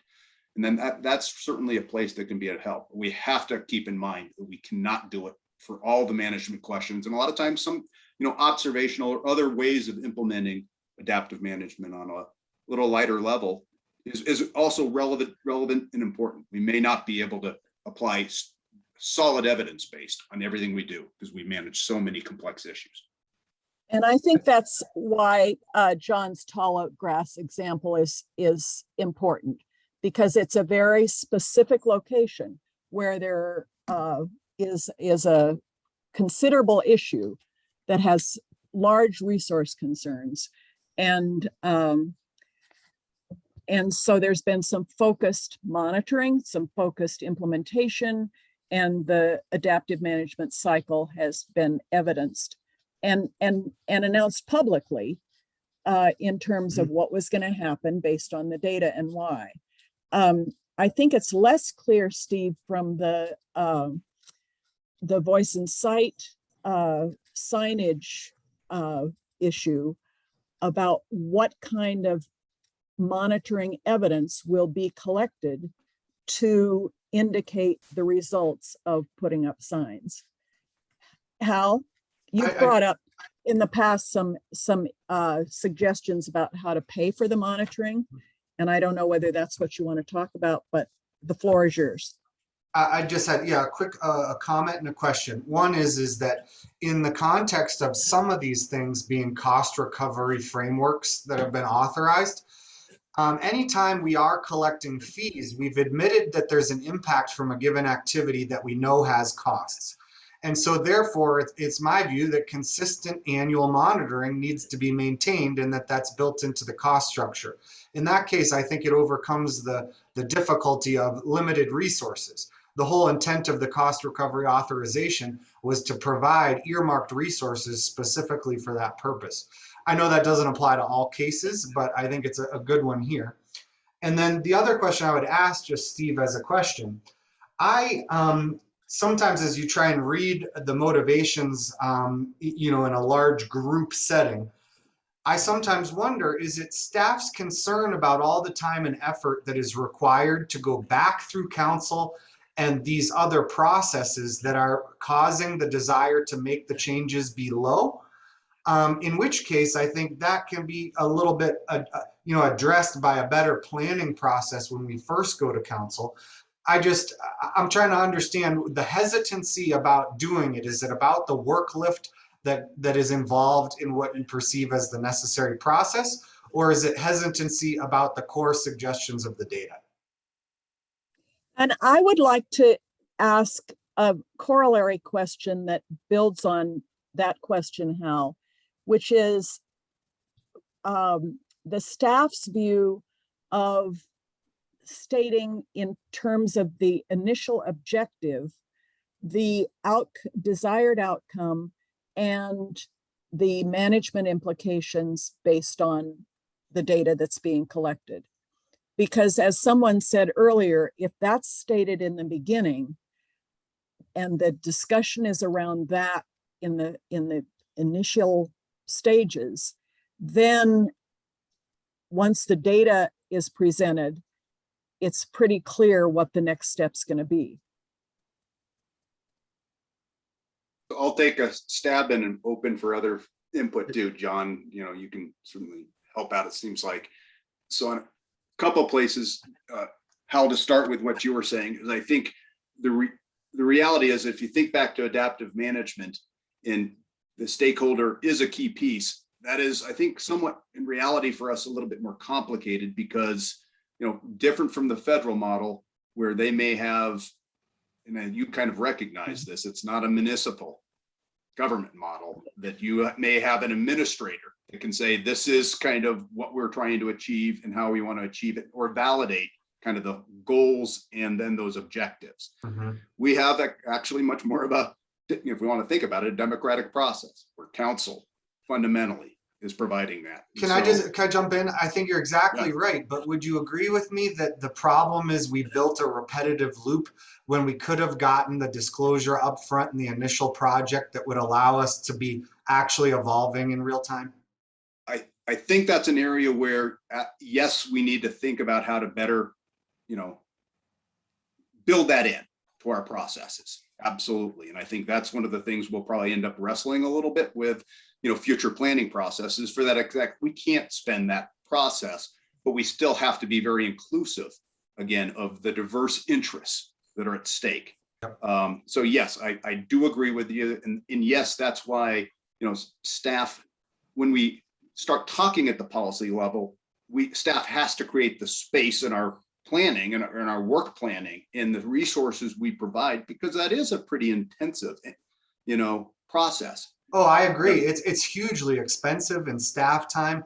And I guess if there's one statement I would make is next time we go in front of council with something like this, we really define the goals and remove the feedback loop to save immense amounts for the taxpayers and allow us the flexibility we need. I think you'd probably hear some mirroring of that. Hal, I think you're saying not only the goals, but the results, the implementation, the next steps, right? Yep. What word do we want to use to embody that? Because I want to capture that before we go on. The goals and the mandated actions based on data. Thanks. John, did you want to say anything in response to this discussion? Sure. Thanks, Karen. So like, I was just thinking about even if you just take what Hal's talking about and apply it to a small component of the program. So going back to the seasonal leash requirement. So there, our desired condition is, among other things, say, to improve foraging conditions for bears. Well, in order for us to understand what the optimal conditions are and what the triggers or where do we start crossing that line where it goes from being acceptable to unacceptable, to understand all that is exceedingly expensive for us to develop that sort of understanding about the system. Whereas we know generally it's a good idea during that time of year to diminish pressure, just generally, but to have written targets, or once bears are pushed back from 30% of their normal and typical foraging habitat, we then implement X, or we start to do X. To get that information is just very expensive. So the board, the staff, everyone has to kind of weigh that, I think, in terms of, are there some rough things that we know are a good idea and we should probably be doing those, versus we're going to try to write this all down into a formula, into some sort of way to address it as time goes on, that's triggered by certain data that we might be able to collect, but again, which would be very expensive to gather. But John, didn't the staff come up with? Yes, John, I believe the staff came up with a very inexpensive solution and specified in writing what the compliance target was. That doesn't require any measurement of the bears. But the problem with that, Hal, is that's not getting at the desired outcome that's just a mechanism. And we don't know whether it's getting us the desired outcome or not. We're assuming it is. Okay, we think can we're agree ju- to disagree there. Yeah. Okay. Along that line, John, then what I was going to say is that you've heard earlier on in this discussion that visitation levels are a major concern and something that we want to have a conversation with council about in the coming year. So part of that conversation, and I think would be helpful for us as the board to understand, is how are we positioned departmentally to get the information that we think will inform that discussion on impacts or concerns regarding increasing visitation. Can you lay, or I don't know who all, Steve, maybe you as well, can you lay out kind of in general how we're positioned to actually address that concern and present, be able to discuss with council, what we're trying to accomplish? And Dave, we have a couple staff here that can address the visitation issue. And I'd be happy to call on Colin Leslie, for example, to show us the most recent information that we've been gathering around that. I think he's developed, he and other staff have developed a really robust approach to getting as close to real-time information about what the numbers are on the system as I think as any land management, as any public land manager is doing that I know of across the country. So they're really on the cutting edge of this and have what I see as some pretty excellent data already. And I'm sure we could, if you want to spend the time, we can call Colin up to share some of that with us. But one of the things is that what it's showing us and what the data is showing us is maybe not as overwhelming in terms of increases. Like we're not really seeing that from the data that we're collecting. So it's, there's two edges to the sword, and if you want to explore that, though, we're happy to do that for you today. If I could just jump in. So I think there's two subject matters here. Is what is the data saying about the visitation numbers on our system? And then Dave, perhaps what I heard from you is no matter what those numbers are, how do we translate that into impacts? And what is the data we have that's making that correlation? And to me, it has to do with what we want to look at in terms of impacts. I mean, I think last week, that discussion that we had from Will and Heather are great examples of a number of different elements that we specifically targeted at a specific resource in which we could look at, is there impacts? And if we're seeing some trend impacts as far as viability of numbers and health of a population, then there's also the question of, can we tie that back to a cause, whether it's increased visitation or whether it's climate change? And so that becomes a much more difficult, that causal relationship is much more of a difficult problem. But I think we heard yesterday, so we heard some great numbers on raptor nesting birds and frogs and bats and so we could look at data like that. We have the trailhead study. So if you're looking at just visitor impact as far as the easeability to be able to enjoy open space, we could look at how often our parking lots are full. We got great data on that. So I think that there's a lot of robust data out there. I think, Dave, to me, what I'm hearing from you is how do we put the causal relationships to all this together? And that rightfully so is a very challenging, complex, and it can be a very expensive endeavor. But I think that's kind of what I'm hearing you, is how you tie in the various different data and tie it into causal relationships. And I want to warn again about the difference between looking at the whole system and numbers for the whole system versus specific areas where either visitation is concentrated or high quality habitat is essential for a population. as opposed to, you know, the average numbers for visitation or impact throughout the system. Hal? I wanted to jump in there. I think we want to be careful with the idea that we will be the arbiters of causal relationships. I mean, I think there's a lot of research done by other institutions that tell us about bears and dogs. And yes, at some point, people do just have to come up with a gut feeling. Yes, we'd like to see 80% compliance or better. And to go much further than that, I do think you're right. We're in a morass of really intense cost. But if we don't do that and we don't make it easily benchmarkable, then we have rules that just become non-enforceable or meaningless. And then that makes a waste out of the whole planning process entirely. And so finding the right balance of good outside research where the staff and the board can hopefully agree, and then taking a stab at what it is an important piece of it, because we can't get to the bottom of every case. Al, can I just add to a piece of this conversation? And it's what I think we've been picking up on. It's worth looking up the Columbia River Gorge National Scenic Area Management Plan. I worked on that back in the day, 2016, and ended up getting published. And Dave, I know you sent some examples from that recently.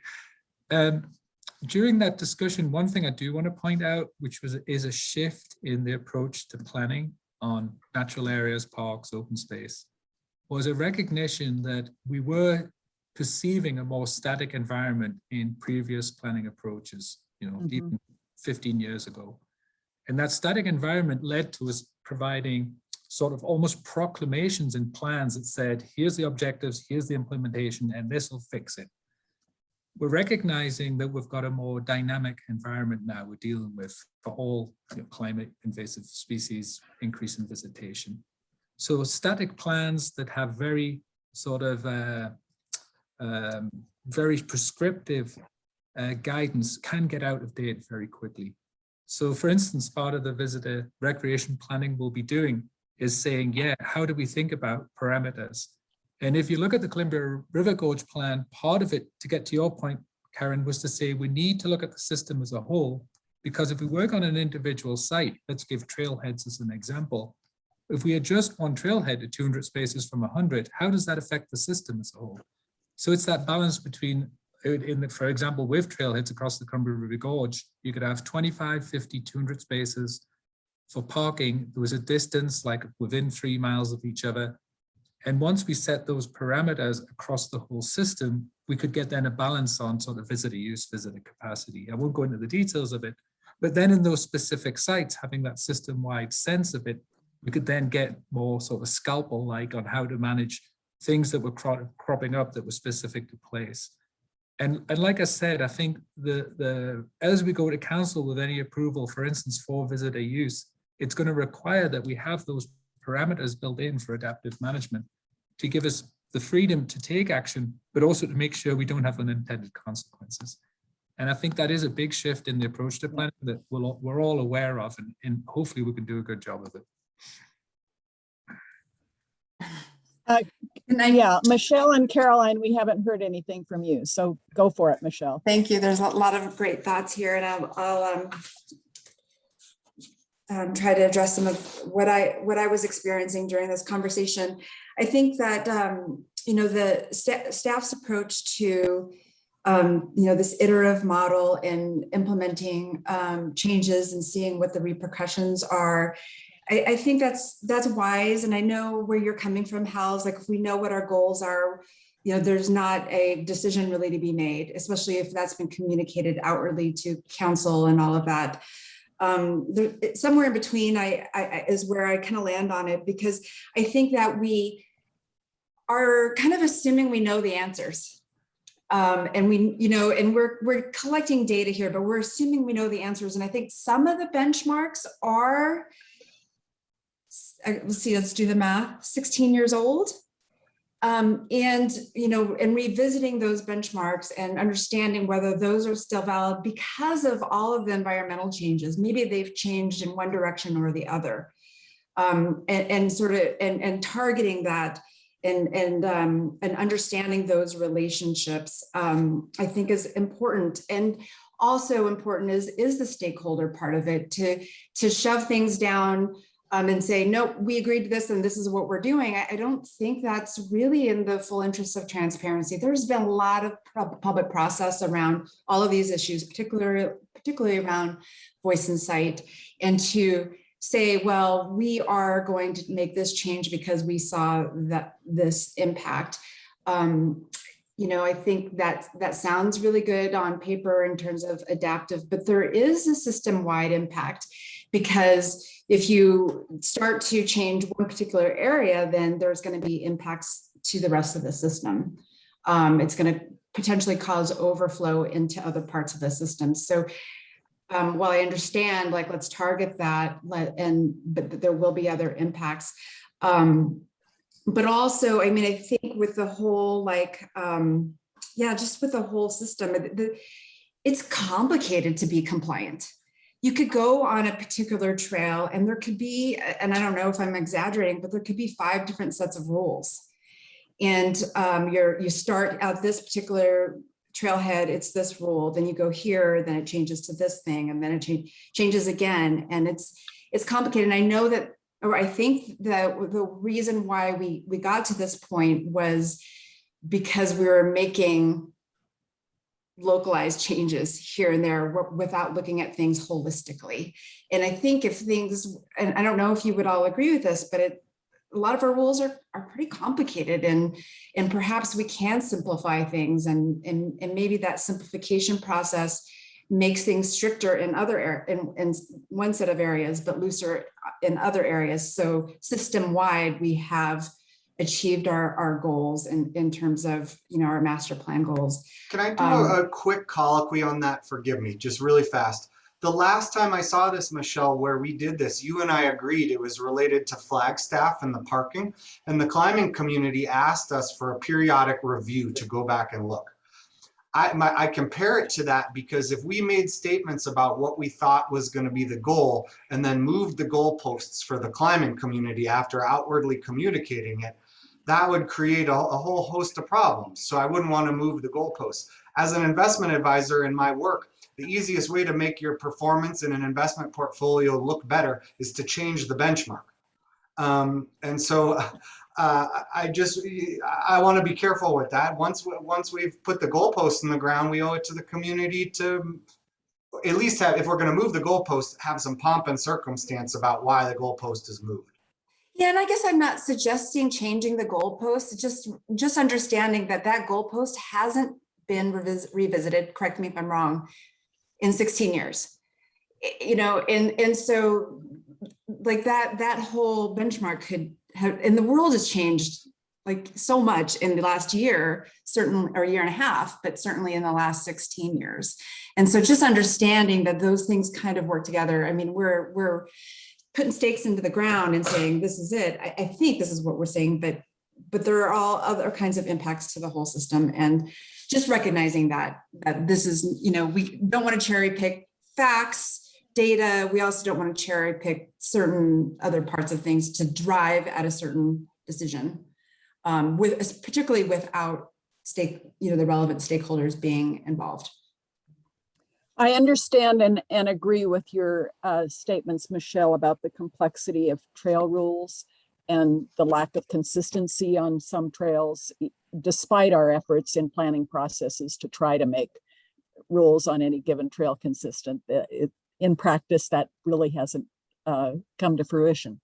But I want to also better understand your position on the issue of the data of 56% compliance with the seasonal regulation of voice and sight in bear habitat seasonally.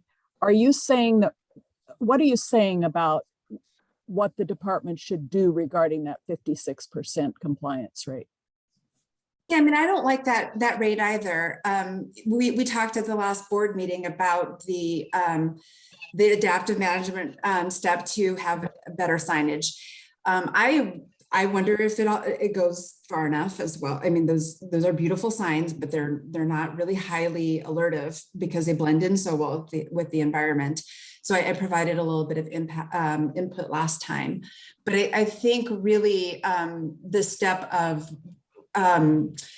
you know, having more information and really, you know, I think uglier signs perhaps, and more signs, and maybe we do go down Hal's road of you know, using the stick, and we need more, and maybe at that point we do need more enforcement. I guess what starting out with that, I think, is where I have some hesitancy of, let's try this, let's see where it brings us, and let's continue to revisit this. And if staff says like, geez, you know, our 56 went to 40, or, you know, or our 56 only went to 60, then I think that we, you know, I would be supportive of more drastic measures. So it sounds like you're also saying we need to have monitoring data on what happens because of the signs. Yes. Okay, thank you. Caroline? I can make mine very quick and very easy because I wholeheartedly and on pretty much every level align with Hal. So what he says is almost verbatim of what I completely agree with. Well, that was quick. Yeah, Wow, that's all I think that's the first time I've heard that in 3 years. Thank you, Caroline.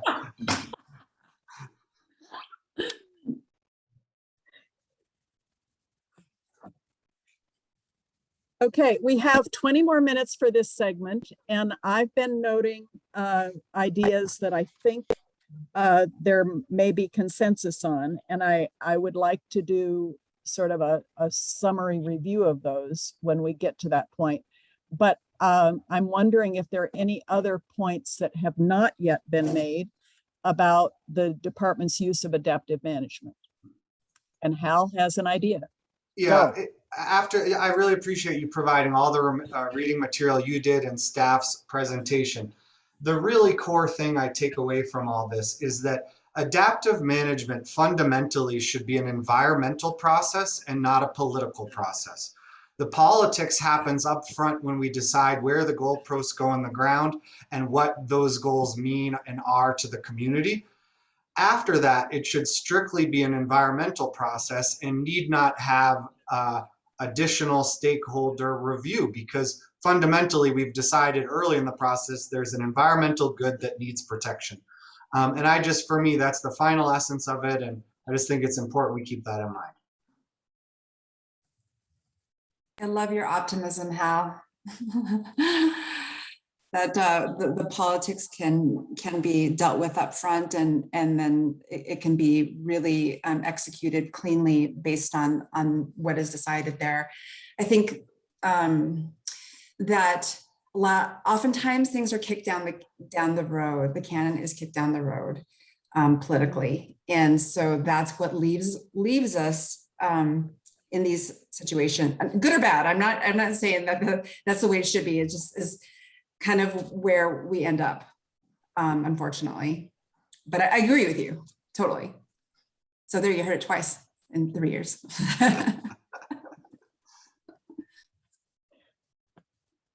Dave, any further thoughts from you? No. Come on, Dave, agree with Hal. Throw it in. Let's make it. I don't want to give Hal the pleasure of knowing that, but actually I do. All I will say in kind of closing for me is I would urge that we not couple the notion of adaptive management with the word approach. I think it's far more substantive than that. Approach sounds like, we're just kind of getting a little closer, and so I think there are better things to say which can convey the importance of that whole effort, and both departmentally, environmentally, locally, whatever. So again, I would encourage that in addition to thinking about the process itself, that we pay attention to how we explain it actually to ourselves and in public. And your preferred term is? I don't know exactly what it would be, but you know, it might be studies, adaptive management studies, or adaptive management actions, or something like that.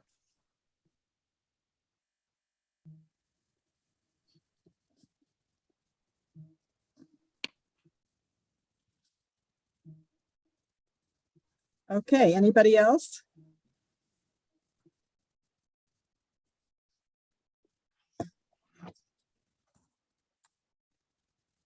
Well, I think we're going to be early. I want to make one other comment that John mentioned the possibility of looking, for instance, at the prairie dog process. I've been thinking a lot about the process with prairie dog management over the last 2 or 3 years as an adaptive management, as a use of adaptive management in the open space system. And I think it contains a lot of the elements and examples that we've been discussing, and is another really good example. And I think what happened, I think the lead-in part of the prairie dog discussion was just crucial in making it work as well as it has. And in that case, staff came to the board over months, literally months. I don't know whether it was 6 months or 9 months, with alternative approaches to achieving specific management objectives. And in the end, after several board meetings of discussion and a lot of, as has been pointed out here, a lot of community discussion and input and debate, the board finally landed on a very clearly defined objective and a specific approach with specific outcomes intended and budget related decisions.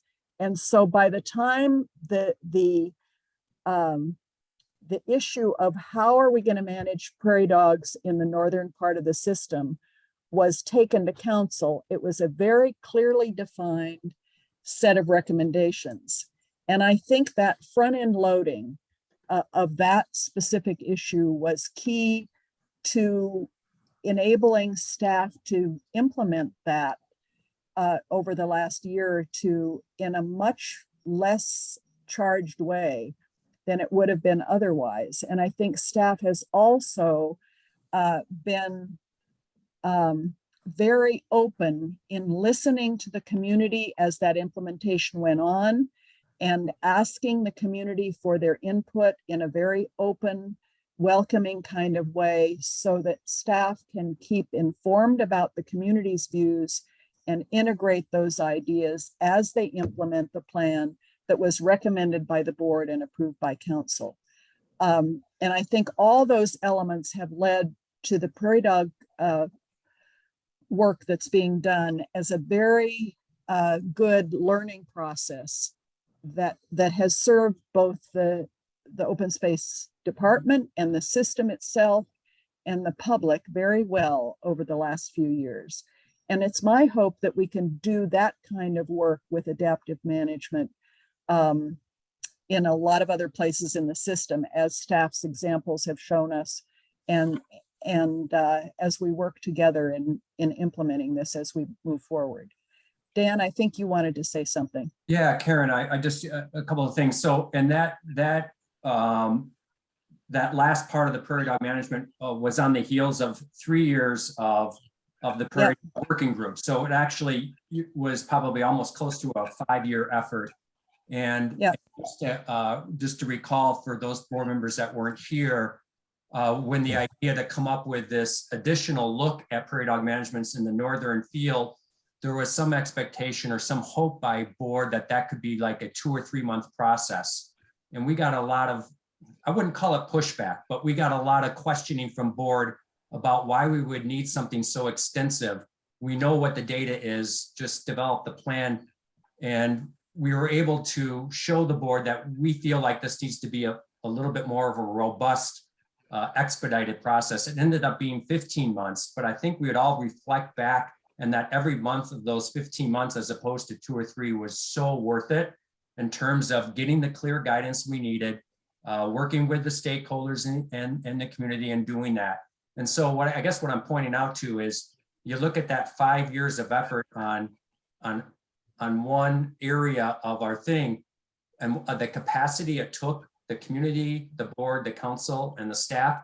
We do need to be cognizant of when we choose to sort of ask for that level of engagement, because it's just a big capacity. Or so I also think it provides us example of to do it right, to get the guidance we need so we can be iterative within that wheel is a big task, but worth it.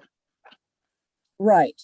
And the kind of give and take between the board and staff as the process was moving forward at the board level, I think was remarkably informative and a real learning experience both for the board and the staff in terms of how to grapple with this issue that was so caused so many emotions at the community level. And we ended up with a better product. And your point, Dan, of years, not months, is a good one. And I think the examples that Steve and John have given us are also in terms of years, not months. And I'm not saying that we need, 5 years to address a specific subset when you have Brian's little wheel going around and around. Each one of the circles on the little wheel is not going to take 5 years, but setting the direction and reaching community consensus on the direction we're going when we start out in a new policy area, I think is really important. So let me just quickly tick off the areas that I think we've had consensus on, or at least consider it as a starter list. I think there's been agreement on the need for large public input and discussion at the beginning when we're defining goals and the actions to be taken based on the data when we initiate adaptive management in a given area. I think there's agreement on the need for monitoring so that we have some information on which to base next steps decisions, and that evidence collected through monitoring is very important.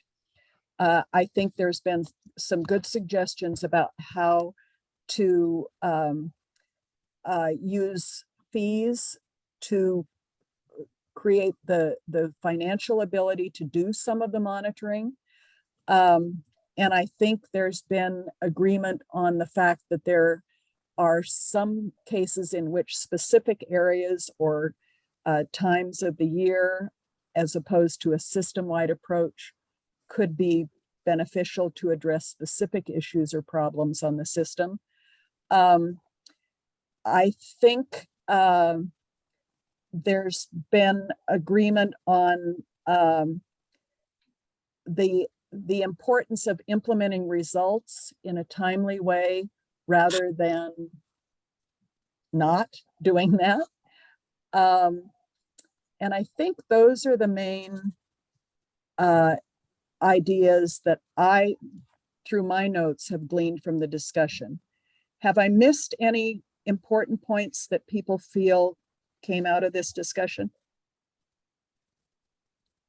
I don't think so, but I think I just have that caveat in number 4, where we want staff to be able to deal with specific issues in specific areas, but system-wide impacts also have, and this is where my caveat is, system-wide impacts also have to be considered. They can't be just taken in that small localized area. Thanks, Michelle. But otherwise, I'm in agreement with your list. Yep. And in addition to that, not just scale, but subpopulations of OSMP visitors, because one set of groups and users impact the experience of another set of visitors and users. Okay, with that, I think we're 5 minutes ahead of time. Karen, one last thing. I was just wondering, I felt like there was some agreement too, that maybe a particular plan of how in the city of Boulder, Colorado, our strategy might have to look a little different than standard text on this, and having a template that we like to use that works within the unique municipal framework of Boulder.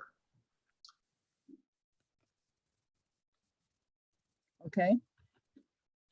I would only add as my caveat to that, knowing that there are going to be different scales. Sizes of Brian's little circle, for instance, whether they're, what was his term? Whether they're less robust or more extensive. So thank you all very much. That was a person's effort by all of us, and especially Karen. Thank you. Appreciate that. Let me just real quickly before we adjourn for lunch to just review the handoff to Caroline for this afternoon. So we're going to have a 1 hour lunch from 1 to 2. At 2, we'll reconvene. There'll be a brief staff presentation to introduce the recreation management planning effort. We'll have a conversation about that, and then that will lead into the core messaging session that later, and we will conclude then with the climate conversation. So also there'll be, I think, Dan, a brief staff presentation for core messaging as well. No, we will just make note of very briefly of what we assembled and provided you with yesterday. Okay. And how that might relate to some of the conversations that you'll be having. So we'll maybe just set the context real quickly, but no formal presentation. Okay. I'll also make note, just housekeeping, is that there'll be a second link for the afternoon session. So just a reminder that if you go to hit this link again, this will be dead after this session. You will need to go, and whoever's listening, there is a second Zoom link to go to the afternoon session because of the big pause between the two. So you'll have to go into your invite and actually hit the afternoon link for a new Zoom session. So for all those who are listening, that's the case. Yeah, and they're both clearly listed on the website as well.